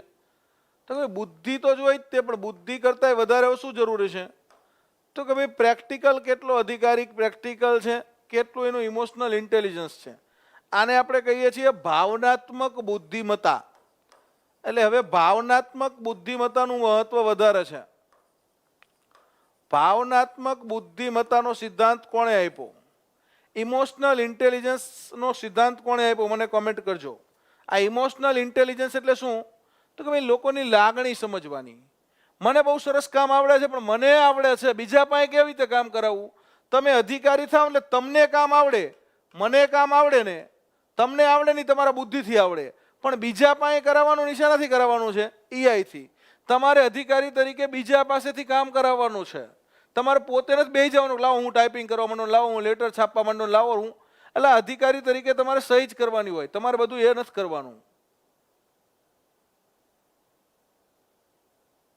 બરાબર? તો અધિકારી તરીકે તમારે કામ નથી કરવાનું, બીજા પાસે કરાવવાનું. બીજા પાસે કરાવવા માટે શું જોઈએ? તમારે કામ કરવું હોય ને તો બુદ્ધિથી થાય, તમારી બુદ્ધિથી. પણ તમારે બીજા પાસે કામ કરાવવાનું છે, અને બીજા પાસે કરાવવા માટે શું જોઈએ? તો કે એના માટે ઈઆઈ જો ઇમોશનલ ઇન્ટેલિજન્સ, સામેવાળી વ્યક્તિની લાગણીને સમજવાની છે, સામેવાળી વ્યક્તિની ભાવનાઓને સમજવાની છે, અને એ વ્યક્તિ પાસે કામ કરાવવાનું કે આ કામ તો તમે જ કરશો સરસ, મને તમારા ઉપર વિશ્વાસ છે કે આ કામમાં તમારા જેવું કોઈ ના કરી શકે. એટલે સામેવાળો વ્યક્તિ કે હા હવે સાહેબ કરી નાખું, તમે કહો કયું કામ છે. એટલે એને લાગણીથી આવી રીતે આપવાનું કામ કે આમાં તમે પરફેક્ટ છો, આ કામમાં તમારા જેવું કોઈ ના કરી શકે. એટલે એ વ્યક્તિ આમ જવાબદારી લઈને જોરદાર મસ્ત કામ કરે. બરાબર? એટલે આ રીતે કહેવું પડે. પછી તમે સામેવાળી વ્યક્તિને ઉતારી જ નાખો અને મશીનની જેમ કામ કરાવો તો ના ચાલે. એને પૂછવું પડે કે ભાઈ કેવું છે, તારે ઘરે સારું છે, તબિયત પાણી સારા છે, ક્યાંય તકલીફ છે નહીં ને? બરાબર છે? કંઈ તકલીફ હોય તો કહી દેવાનું, અને કહી દે તો તમે કંઈ સોલ્વ તો કરવાનું નથી, અને થાય તો સોલ્વ કરી દેવાની આપણાથી થતી હોય તો. બરાબર છે? અમુક તકલીફો આપણાથી સોલ્વ થતી હોય તો કરવાની, ના થાય તો શું હોય? ના થાય તો આપણે કંઈક ખાલી પૂછવું હોય ને તો એને એવું થાય કે મને કોઈક પૂછવા વાળું છે. બરાબર? તો આપણે મિત્રો આ ડેનિયલ ગોલમેન, વેરી ગુડ. ભાવનાત્મક બુદ્ધિમત્તાનો સિદ્ધાંત કોણે આપ્યો? Daniel Goleman. સરસ. તો આ પ્રશ્ન પણ એકવાર પૂછાઈ ગયો છે, બરાબર, જીપીએસસીમાં. Daniel Goleman, very good. Daniel Goleman છે ભાવનાત્મક બુદ્ધિમત્તા. જતીનભાઈ, હા જતીનભાઈ, વેરી ગુડ. તો આ ડેનિયલ ગોલમેન ભાવનાત્મક બુદ્ધિમત્તા, એટલે હવે વહીવટની અંદર શેની જરૂર છે? ભાવનાત્મક બુદ્ધિમત્તાની. હું તો એવું કહું છું કે અત્યારે જે લોકો આ ભાવનાત્મક બુદ્ધિમત્તા સારી હોય ને એ લોકો નેતા બની જાય છે. નેતા, લીડર આપણે કહીએ ને, લીડર, પોલિટિશિયન. આ પોલિટિશિયનની અંદર બુદ્ધિ ના હોય, એની અંદર આઈક્યુ હોતો જ નથી. એક સર્વે એવું કહે છે કે જેનામાં ઝાઝી બુદ્ધિ હોય ને એ એક નેતા તરીકે સફળ થતો નથી. જેની બુદ્ધિ તીવ્ર હોય ને એ નેતા તરીકે ક્યારેય સફળ ના થાય. જેની બુદ્ધિ જે છે, બુદ્ધિઆંક જેનો વધારે હોય, જેનો બુદ્ધિઆંક વધારે હોય એ લોકો નેતા તરીકે ક્યારેય સફળ થતા નથી. એટલે નેતા તરીકે ઓછી બુદ્ધિનો જોઈએ એવું નથી કહેતો, પણ બહુ વધારે બુદ્ધિ હોય ને નેતા ના થઈ શકે. બરાબર? જેની બુદ્ધિઆંક વધારે હોય ને નેતા તરીકે ક્યારેય સફળ ના થાય. નેતા તરીકે કોણ સફળ થાય? જેનો ઇમોશનલ ઇન્ટેલિજન્સ વધારે હોય. નેતા તરીકે વધારે બુદ્ધિની જરૂર નથી. શેની જરૂર છે? વધારે ભાવનાત્મક બુદ્ધિમત્તાની જરૂર છે. આ મેઇન્સમાં આવ્યો હતો, જીપીએસસીની મેઇન્સમાં આવ્યો હતો. બરાબર? ડેનિયલ ગોલમેન, ભાવનાત્મક બુદ્ધિમત્તાનો સિદ્ધાંત કોણે આપ્યો અને ભાવનાત્મક બુદ્ધિમત્તાના ફાયદાઓ જણાવો, આવો પ્રશ્ન હતો. મેઇન્સની અંદર પ્રશ્ન પૂછાય. બરાબર? સબ્જેક્ટિવ ટાઈપના. કરણભાઈ, બરાબર? અને મેં કીધું હોય, પૂછાણો હોય ને તો જ કીધું હોય, એટલે એટલો વિશ્વાસ રાખવાનો. બરાબર? જીપીએસસીની પરીક્ષામાં પૂછાણો હોય તો ખોટું તો કીધું જ ના હોય ને ભાઈ. બરાબર, પણ આપણે આમાં ટાઈમ બગડે. તમે એવા પ્રશ્ન પૂછો કઈ પરીક્ષામાં પૂછાણો તો એ બધું ખોટો ટાઈમ બગાડવાનો ને આપણે દોસ્ત. તો અહીંયા ઇમોશનલ ઇન્ટેલિજન્સ છે એ કોનામાં જોઈ? તો કે ભાઈ જે લીડર હોય ને એની અંદર બુદ્ધિ વધારે હોય ને લીડર થઈ જ ના શકે. કારણ કે વધારે બુદ્ધિ હોય ને તો એ બધું કેટલું વિચારવા જાય, નિર્ણય લેવામાં તકલીફ પડે. પણ જે વ્યક્તિની અંદર વધારે ભાવનાત્મક બુદ્ધિમત્તા છે, દાખલા તરીકે આપણા વડાપ્રધાન નરેન્દ્રભાઈ દામોદર દાસ મોદી, બરાબર, નરેન્દ્રભાઈ ડી મોદી, તો મોદી સાહેબની અંદર ભાવનાત્મક બુદ્ધિમત્તા વધારે છે. કઈ વ્યક્તિ પાસે કઈ રીતે કામ કરાવવું એ કોણ કરાવે? તો મોદી સાહેબ. બરાબર કે ભાઈ આપણે કોરોનાને હરાવવા માટે, તો કે ભાઈ આપણે કોરોનાને હરાવવા માટે દીવા કરવાના છે ઘરે ઘરે, તો દીવા કર્યા. આપણે કોરોનાને હરાવવા માટે આખા ભારતે થાળી વેલણ વગાડવાના છે, તો આપણે થાળી વેલણ એ વગાડ્યા ને. બરાબર, એટલે મોદી સાહેબ છે ને એ ભાવનાત્મક બુદ્ધિમત્તા, જ્યાં જાય ને ત્યાં લોકોની લાગણીને જીતી લે. એક સરસ મજાનું પ્રવચન આપે ને તો લોકો તરત જ તે મોદી મોદી કરવા માંડે. તો આ મોદી સાહેબની અંદર શું વધારે છે? ભાવનાત્મક બુદ્ધિ. રાજકોટ આવે એટલે રાજકોટમાં કે રાજકોટમાં હું 100 વ્યક્તિને નામથી ઓળખું છું. છે કોઈ આવો વડાપ્રધાન કે જેને 100 વ્યક્તિ રાજકોટમાં નામથી ઓળખતો હોય? એટલે આપણને એમ થાય વાહ ભાઈ વાહ, આપણા વડાપ્રધાન જો રાજકોટમાં 100 વ્યક્તિને. અરે મોદી સાહેબ મણિપુરમાં જાય ને તો મણિપુરમાં એવું કે હું એટલા વ્યક્તિને ઓળખું છું. કેમ? એમનામાં ભાવનાત્મક બુદ્ધિમત્તા છે કે ભાઈ મણિપુરમાં કોમન નામ કયું છે? તો કે હા, એટલે 5 નામ બોલી જાય. રાજકોટમાં જે એમ કે જો છે ધનજીભાઈ, છે રામજીભાઈ, બરાબર, ગામે ગામ ધનજી હોય જ તે, આપણે ત્યાં ગામે ગામ રામજીભાઈ હોય જ તે. તો આ શું છે? તો આ ભાવનાત્મક બુદ્ધિ છે. બરાબર, એનાથી કામ કરાવી લેવાનું હોય, કામ કરવાનું હોય તમારી બુદ્ધિથી થાય, પણ બીજા પાસે કરાવવું હોય ને કેનાથી થાય? ભાવનાત્મક બુદ્ધિથી થાય. બરાબર, તો ભાવનાત્મક બુદ્ધિ બહુ જરૂરી છે આમાં. ચલો હવે આગળ વધીએ આપણો તબક્કામાં. તો જાહેર વહીવટનો પહેલો તબક્કો પૂરો થયો, બીજો તબક્કો પૂરો થયો. હજી આ બીજા તબક્કામાં એક બેને આવે છે. આ બેનનું નામ શું હોય છે? બીજા તબક્કામાં એક બેને એન્ટ્રી મારે છે, મેરી પાર્કર ફોલેટ. જાહેર વહીવટના મહિલા થિંકર કહેવાય છે, મેરી પાર્કર ફોલેટ. આને બિરુદ આપ્યું છે mother of modern management. Mother of modern management. બરાબર, મધર ઓફ મોડર્ન મેનેજમેન્ટ એટલે કે આધુનિક સંચાલનની માતા છે. બરાબર, મધર ઓફ મોડર્ન મેનેજમેન્ટ તરીકે કોણ ઓળખાય છે? તો આધુનિક સંચાલનની માતા તરીકે મિત્રો ઓળખાય છે મેરી પાર્કર ફોલેટ. આ બેને એક જોરદાર આપણને મિત્રો, આ બેને આપણને કોન્ફ્લિક્ટ મેનેજમેન્ટનો સિદ્ધાંત આપ્યો છે. એનો કોન્ફ્લિક્ટ મેનેજમેન્ટ આ જરૂરી છે જીવનમાં. કોન્ફ્લિક્ટ મેનેજમેન્ટ, સંઘર્ષ વ્યવસ્થાપન. સંઘર્ષ વ્યવસ્થાપનનો સિદ્ધાંત કોણે આપ્યો? સંઘર્ષ વ્યવસ્થાપન. સંઘર્ષ વ્યવસ્થાપન કઈ રીતે કરવું? વાતચીત દ્વારા સમસ્યાનો ઉકેલ. વાતચીત દ્વારા સમસ્યાના ઉકેલની વાત આ બેને કરી છે. વાતચીત દ્વારા સમસ્યાનો ઉકેલ કઈ રીતે લાવો કોણે કીધું છે? મેરી પાર્કર ફોલેટ દ્વારા વાતચીત દ્વારા સમસ્યાનો ઉકેલ આવે. જો તમે વાતચીત ના કરો તો સમસ્યા ઠેરની ઠેર રહે, પણ વાતચીત કરી લ્યો તો સમસ્યાનો ઉકેલ આવી જાય. બરાબર, નવી વહુ આવે લગ્ન કરીને, બિચારી પિયરમાં મોટી થઈ હોય, બરાબર, અને સરસ મજાનું રહેતી હોય, લગ્ન થઈને તાત્કાલિક એના જીવનમાં બહુ મોટા પરિવર્તનો આવે. જે વ્યક્તિઓની વચ્ચે રહેતી હોય એ બધું મૂકી અને અન્ય અપરિચિત વ્યક્તિઓની સાથે રહેવાની શરૂઆત કરવાની. કેટલું મોટું કહેવાય. બરાબર, હવે આપણે ખરેખર સાસરે જવાનું હોય પુરુષોને તો કેટલી તકલીફ પડે. એટલે બહેનોને ધન્યવાદ આપવા પડે, જેના ઘરે મોટી થઈ આખું ઘર બાર બધું મૂકી અને અપરિચિત વ્યક્તિઓની વચ્ચે તાત્કાલિક સેટ થવાનું. હવે આ તમે જાઓ અને નવી વહુ આવે એટલે ઘણી વાર શું થતું હોય ઘરમાં? તો કે ભાઈ નવી વહુ આવે, નવી વહુ આવે ને એટલે સાસુ છે ને વહુ હારે બહુ વાતચીત નથી કરતી. સાસુ કંઈક અલગ ડિમાન્ડ કરે, જેઠાણી કંઈક અલગ ડિમાન્ડ કરે, જેઠ કંઈક અલગ ડિમાન્ડ કરે, નણંદ કંઈક અલગ ડિમાન્ડ કરે. આ બધું થાય ને એટલે શું થાય? તો કે ભાઈ વહુ બિચારી ઘરવાળાને ખાલી વાતચીત કરે, બીજા તો કોઈ ઘરમાં એની યાર બહુ વાતચીત કરતા ના હોય. એટલે વહુ રહી એ પિયરમાં પબજી રમતી હોય, બરાબર. સાસરીમાં કંઈ પબજી તો રમાય નહીં, સિરિયલ બિરિયલ બિચારી જોતી હોય, ટેવ હોય. પિયરમાં તો સિરિયલ બિરિયલ તો જોવે જ છોકરીઓ. સિરિયલ જોતી હોય ને એટલે સાસુ રહી ને પાડોશમાં બધી રોજ સાંજે પછી એક પંચાયત બોલાવાય, ઓટલા પરિષદ, બરાબર. એમાં એકાદી મંથરા હોય પાછી. એટલે સાસુ જેની વાત કરે, અમારા નાના વહુ રહ્યા ને એ તો આખો દી સિરિયલ જ જોવે. હા, ડાયનેમિક એડમિનિસ્ટ્રેશનની બુકે લખી છે. હા ભૂમિકાબેન, બરાબર, ડાયનેમિક એડમિનિસ્ટ્રેશન બુકે એમની છે. હા, ધ સ્ટેટ નામનું પુસ્તક લખ્યું છે. સોરી ડાયનેમિક સ્ટેટ, બરાબર. ધ સ્ટેટ તો વુડરો વિલ્સનનું છે. તો બિચારી વહુ છે એની યાર વાત સાસુ કરતા નથી, બીજાને જઈને કહે છે. પછી વહુ બિચારી રસોઈ બનાવવા જાય, એટલે 2 પાવરા તેલ નાખીને રસોઈ બનાવતી હોય તો હાવ આવીને 1 પાવરું કાઢ લે કે ના 1 પાવરામાં જ શાક બનાવો. એટલે તો તું બનાવી નાખ ને, તને સારું આવડતું હોય તું બનાય, અને બાકી મને મારી રીતે બનાવવા દે ને. હવે આ વહુનું હાવ સાંભળે નહીં, એટલે શું થાય? ઘરમાં ઝઘડો થાય. ઘરમાં ઝઘડો થાય. આવી જ રીતે કોઈ કચેરીની અંદર, કોઈ આવી જ રીતે કોઈ કંપનીની અંદર એ ઝઘડો આ રીતે જ થતો હોય. જો વાતચીત કરી લે તો ઝઘડો થાય જ નહીં. મારે તમારી હારે શું કામ ઝઘડો થાય?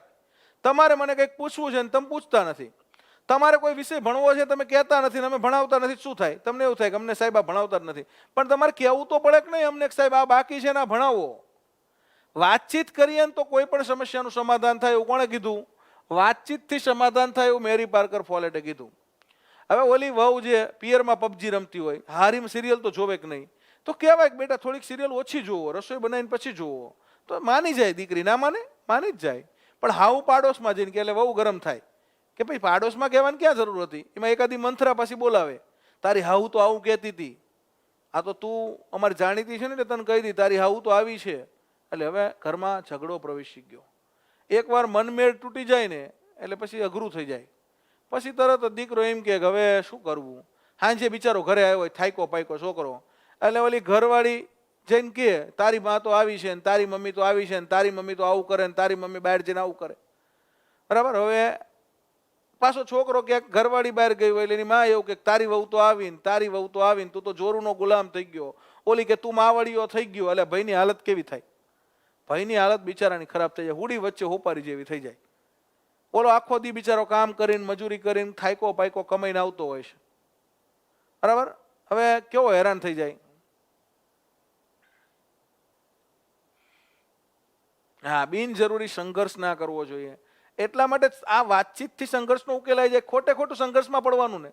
તમારે કઈ તકલીફ છે ઘરમાં વાતચીત કરી લેવાની, બધાની વચ્ચેનું સમાધાન આવી જાય.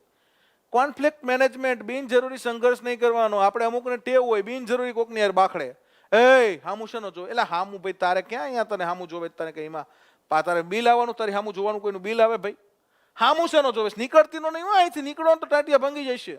હા, મજા નહીં આવે હો, પછી ભાંગી જાય છે, ખબર કહેતો નહીં પછી નીકળતી નો નહીં. હા, અમારી શેરીમાંથી હવે નીકળો ને તો હા આવી ખાલી ખોટી વાતો. અમારા સુરનગરમાં તો આવા ગલીએ ગલીએ ડોન છે, આમ હાય નીકળતી નો નહીં, કાલથી નીકળો ને તો હા. એટલે આ ખાલી ખોટા સંઘર્ષમાં ઉતરવાનું ભાઈ, બિનજરૂરી સંઘર્ષ કરવાનો. વાતચીત કરો એટલે સમસ્યાનો ઉકેલ આવે. વહુ હાઉની યાર વાત કરી લે, હાઉ વહુ યાર વાત કરી લે, સમસ્યાનો ઉકેલ આવે. પણ વાત કરવી જ નથી. બસ ત્રીજા દડી એમ કે હવે અમને છૂટું હાલો ને, અમારે બીજે રહેવા જવું છે, બરાબર. એટલે આ બધી સમસ્યાઓનું સમાધાન શેમાં છે? મેરી પાર્કર ફોલેટમાં, બરાબર. Mother of modern management. તો મેરી પાર્કર ફોલેટ જે છે એની આપણે વાત કરી. તો આ બીજા તબક્કાની અંદર તો કે જાહેર વહીવટનો સુવર્ણકાળ. કોણ કોણ આવ્યું? તો કે ભાઈ જાહેર વહીવટના, હા, તો જાહેર વહીવટના અંદર 1927 થી 37 ની અંદર લ્યુથર ગ્યુલિક અને લિન્ડસે ઉર્વિક 2 મહત્વના છે. Paper on science of public administration પુસ્તક મહત્વનું છે. જાહેર વહીવટનો સુવર્ણકાળ કે છે. મેરી પાર્કરના પુસ્તકો ડાયનેમિક મેનેજમેન્ટ મહત્વનું પુસ્તક છે, બરાબર. મધર ઓફ મોડર્ન મેનેજમેન્ટ એમને કહેવામાં આવે છે. હા, ત્યાર પછી તો કે ભાઈ એમને, બરાબર છે, સંઘર્ષ વ્યવસ્થાપન, વાતચીત દ્વારા સમસ્યાનો ઉકેલ અને કોન્ફ્લિક્ટ મેનેજમેન્ટની વાત કરી છે આપણને, બરાબર. અને ફેડરિક ટેલર છે, વહીવટની અંદર મહત્વના વ્યક્તિ હતા. સાયન્ટિફિક મેનેજમેન્ટ નામનું પુસ્તક એમણે લખ્યું છે, બરાબર. વૈજ્ઞાનિક અભિગમના પિતા કહેવાય છે. માણસની પાસે મશીનની જેમ કામ કરાવતા, બરાબર. હા, હવે મજા નહીં આવે. હા, અમારે સુરનગરમાં સ્પેશિયલ શબ્દ, હવે મજા નહીં આવે. હો, મજા નહીં આવે. એટલે મજા નહીં આવે એટલે શું? એમ મજા નહીં આવે. હવે હા, હવે રવા દેજે, પછી બહુ મજા નહીં આવે, બહુમાં પછી મજા નહીં. આ મારો ફેવરેટ શબ્દ ઝાલાવાડનો. ચલો આગળ વધીએ. તો બીજો તબક્કો પૂરો થયો. જાહેર વહીવટના ત્રીજા તબક્કામાં જવું છે. ત્રીજો તબક્કો છે ને આ જાહેર વહીવટની અંદર ખૂબ જ અગત્યનો તબક્કો છે. આ તબક્કાની અંદર જાહેર વહીવટની અંદર શું આવે છે? તો કે એરા ઓફ ચેલેન્જ કહે છે આને. શું કહે છે? Era of challenge. આ તબક્કાની અંદર જાહેર વહીવટના વિલન આવે છે. અત્યાર સુધી જાહેર વહીવટના હીરો જ હતા. હવે આ તબક્કાની અંદર વિલનની શરૂઆત થઈ જાય છે, એટલે કે જાહેર વહીવટને હવે ચેલેન્જ આપવાવાળા વ્યક્તિ આવે છે, બરાબર. એટલે કે જાહેર વહીવટને ચેલેન્જ આપવાવાળા વ્યક્તિ જાહેર વહીવટને તો કે ભાઈ પડકાર છે, પડકાર યુગ કહે છે. અને શું કહે છે? પડકાર યુગ. જાહેર વહીવટને પડકાર ફેંકવાવાળા વ્યક્તિ આવે છે કે ભાઈ શું તમે ઉપાડો લીધો છે જાહેર વહીવટ, જાહેર વહીવટ, જાહેર વહીવટ, હાલી નીકળ્યા છો તે શું છે જાહેર વહીવટમાં? આ બધું તો રાજનીતિ શાસ્ત્રમાં હતું, તો તમે શું આ જાહેર વહીવટ લઈને હાલી નીકળ્યા છો? તમે જાહેર વહીવટ લઈને હાલી નીકળ્યા છો તો હવે તમે સાબિત કરો કેમ જાહેર વહીવટ રાજનીતિ શાસ્ત્રથી અલગ છે. તમે આ સિદ્ધાંતો બિદ્ધાંતો કીધા બધું તો વાર્તા છે, આ બધી વાર્તાઓ ના ચાલે, આ બધી તો કહેવતો છે. આવું કોણ કહે છે? જાહેર વહીવટના સિદ્ધાંતોને કહેવતો કોણ કહે છે? મને કોમેન્ટ કરજો, બરાબર. જાહેર વહીવટના જે સિદ્ધાંતો છે એને કહેવતો કોણ કહે છે?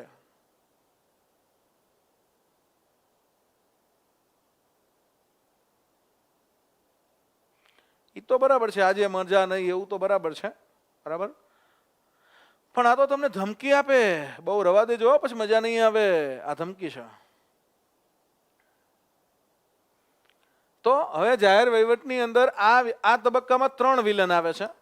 એક વિલન હોય છે સૌથી મોટો, બરાબર. 3 વિલન આ તબક્કાની અંદર આવે છે. હા, એક ચેસ્ટર બર્નાર્ડ આવે છે, એક બીજા વ્યક્તિ આવે છે હર્બર્ટ સાયમન, અને એક ત્રીજા વ્યક્તિ આવે છે રોબર્ટ ડહાલ, બરાબર. Herbert Simon, Chester Bernard.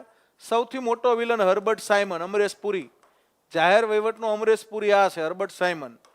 બીજો એક વિલન આવે છે ચેસ્ટર બર્નાર્ડ, ચેસ્ટર બર્નાર્ડ. અને ત્રીજો વિલન આવે છે રોબર્ટ ડહાલ, રોબર્ટ ડહાલ. આ 3 વિલન છે જાહેર વહીવટના, બરાબર. અમરેશ પુરી છે, આ ડેની ડેન્ઝોપા છે, અને આ પ્રકાશ રાજ એટલે કે જયકાંત સિકરે છે. હવે આ 3 વિલન જાહેર વહીવટની અંદર એન્ટ્રી મારે છે. અમરેશ પુરી, ડેની ડેન્ઝોપા અને આપણા પ્રકાશ રાજ એટલે કે જયકાંત સિકરે. હવે આ 3 વ્યક્તિ એન્ટ્રી મારે છે. 3 વ્યક્તિનું એક પુસ્તક છે.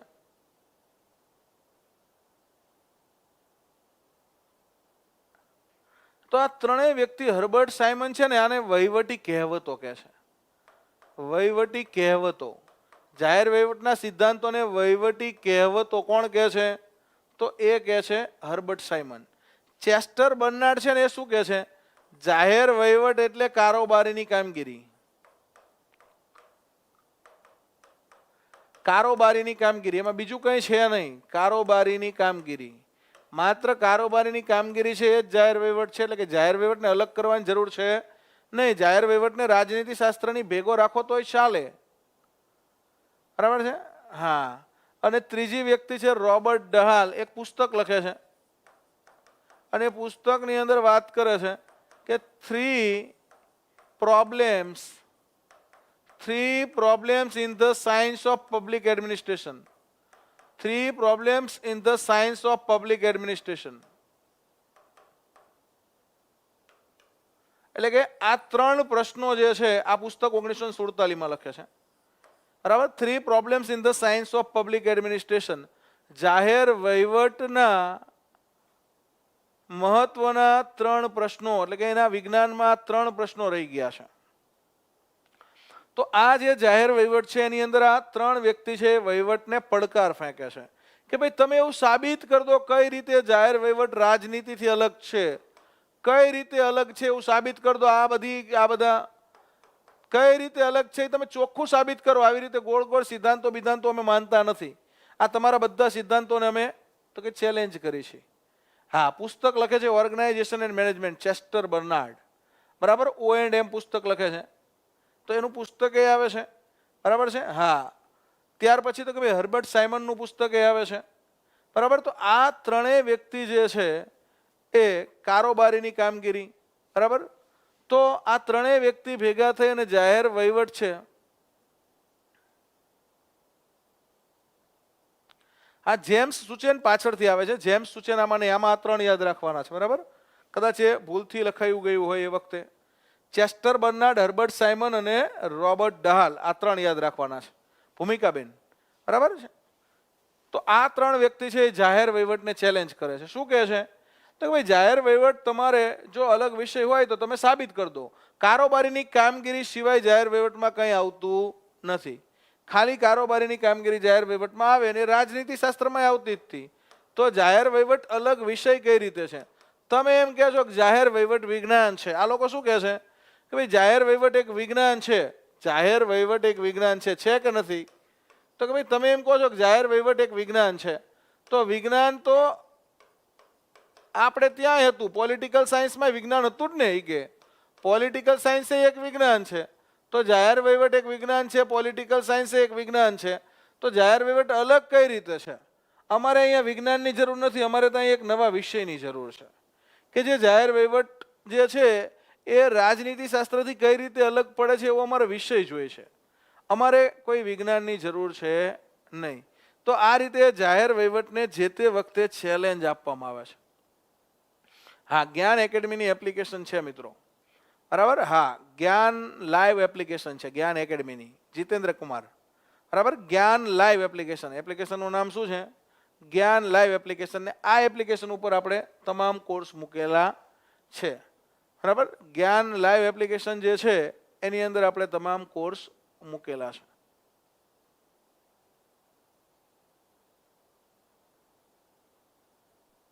મહેશ સરના લેક્ચર યુટ્યુબ પર વધુ લાવો ને આવશે, બરાબર. મહેશ સર ફ્રી હોય ત્યારે લેક્ચર લેતા જ હોય છે, બરાબર. બાકી મહેશ સરના તમારે બધા લેક્ચર ભરવા હોય તો એમનો ઇંગ્લિશનો કોર્સ મૂકેલો છે.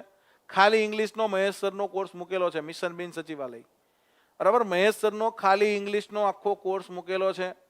હા, માત્ર રૂપિયા કંઈક 900 જેવા છે. ઇંગ્લિશનું આખું પેકેજ છે, તમને એમાં બધા વિડીયો ઇંગ્લિશના મહેશ સરના મળી જશે, બરાબર છે ને. બાકી યુટ્યુબ પર રાહ જોવાની, ધીમે ધીમે આવતા રહેશે. હા, યુટ્યુબ પર જેને હા એપ્લિકેશન છે, બરાબર. અલગ અલગ બેચ છે, પ્લાન અલગ અલગ છે. તમે એપ્લિકેશન ખોલશો ને જીતેન્દ્રભાઈ એટલે મળી જશે, બરાબર. અલગ અલગ બેચના અલગ અલગ પ્લાન છે, સબ્જેક્ટ વાઇઝ અલગ અલગ પ્લાન છે. એટલે કે તમારે જે બેચમાં એડમિશન લેવું હોય એમાં તમને મળી જશે.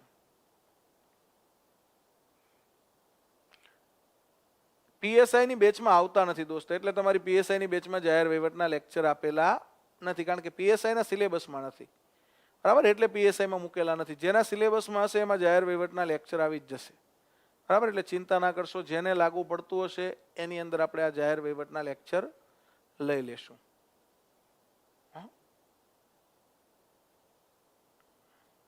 હા, મટીરિયલ એ તમને બેસ્ટ ક્વોલિટીનું તમારે ત્યાં મોકલી આપવામાં આવ્યું છે, બરાબર. જે મિત્રો એડમિશન અત્યારે લીધા છે એ તમામ મિત્રોને મટીરિયલ્સ રવાના થઈ ગયું છે.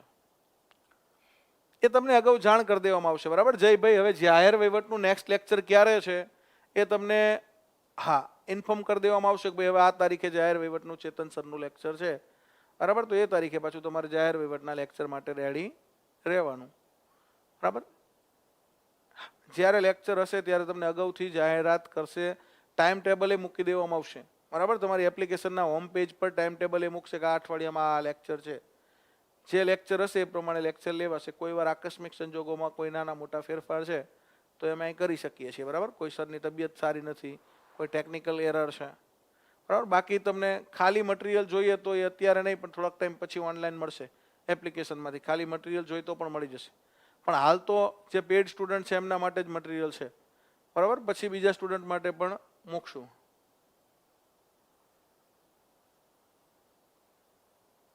આ બધી માહિતી આપેલી છે, બરાબર. આપણે હવે આજનો જે લેક્ચર છે એને અહીંયા જ પૂરો કરીએ છીએ, બરાબર છે. નેક્સ્ટ ટાઈમ મળીએ ત્યારે આપણે આખી જાહેર વહીવટની વાર્તા પૂરી કરીને જાહેર વહીવટના જે થિંકરો છે એ પૂરા કરીને ભારતની અંદર જાહેર વહીવટને આપણે આવતી વખતે લઈ આવવાનો છે, બરાબર. એટલે આવતા લેક્ચરમાં ભારતમાં જાહેર વહીવટની શરૂઆત કરશું. આ તો બધી હજી ફોરેનની જ વાતો ચાલુ છે, એટલે આવતા લેક્ચરમાં આપણે જાહેર વહીવટને ભારત લઈ આવશું, એના થિંકરો જે બાકી છે એની થોડી વાત કરશું, અને જાહેર વહીવટનું ભારતમાં આગમન અને ભારતમાં જાહેર વહીવટની સ્થિતિની આપણે આવતા લેક્ચરમાં વાત કરશું. ચાલો મિત્રો, તો આજનો લેક્ચર અહીંયા પૂરો કરીએ, બરાબર છે. હા, દિવાળી પછી બિન સચિવાલયની પરીક્ષા આવી શકે છે, બરાબર. ચાન્સીસ છે, બરાબર. એવી આપણે અને ઝડપથી આવી જાય, બરાબર, એવી અમે ઈચ્છા છે કે ભાઈ તમે બધા ઝડપથી સારી જગ્યાએ નોકરીએ લાગો. જીઈએસમાં જોડાવવું હોય તો પણ એડમિશન ચાલુ છે પ્રવીણભાઈ, બરાબર. જીઈએસ બેચની અંદર પણ હજી લાઈવ લેક્ચર ચાલુ છે અને રેકોર્ડેડ એ બધો સિલેબસ છે, જ્યારે જોવો હોય ત્યારે જેટલી વાર જોવો એટલી વાર જોઈ શકો, બરાબર. એટલે જીએસ બેચમાં જોડાવવું હોય તો એમાં પણ એડમિશન ચાલુ છે. યુટ્યુબ પર પણ ઘણી વાર મળતા રહેશું જેવી અનુકૂળતા, બરાબર. યુટ્યુબ પર તમામ વસ્તુ ના થાય, પણ તમામ સબ્જેક્ટના તમે અમુક વિડીયો તમને યુટ્યુબ પર એ મળે, બરાબર. બાકી બધું તો યુટ્યુબ ઉપર તો આવે નહીં ને, બરાબર. પહોંચી ના વળીએ, કારણ કે બહુ બધો લગભગ 500 કલાકનો કોર્સ છે, તો 500 કલાકના કોર્સના લેક્ચર છે, બરાબર, એપ્લિકેશનમાં. ચલો તમામ મિત્રોને ગુડ બાય, બરાબર. ઓકે, ચલો. તો આજનો લેક્ચર તમને જાહેર વહીવટનો ગમ્યો હોય તો મિત્રો લેક્ચરને લાઇક કરજો, તમારા તમામ મિત્રો સુધી શેર કરજો. જય હિન્દ, જય ભારત, જય જય ગરવી ગુજરાત.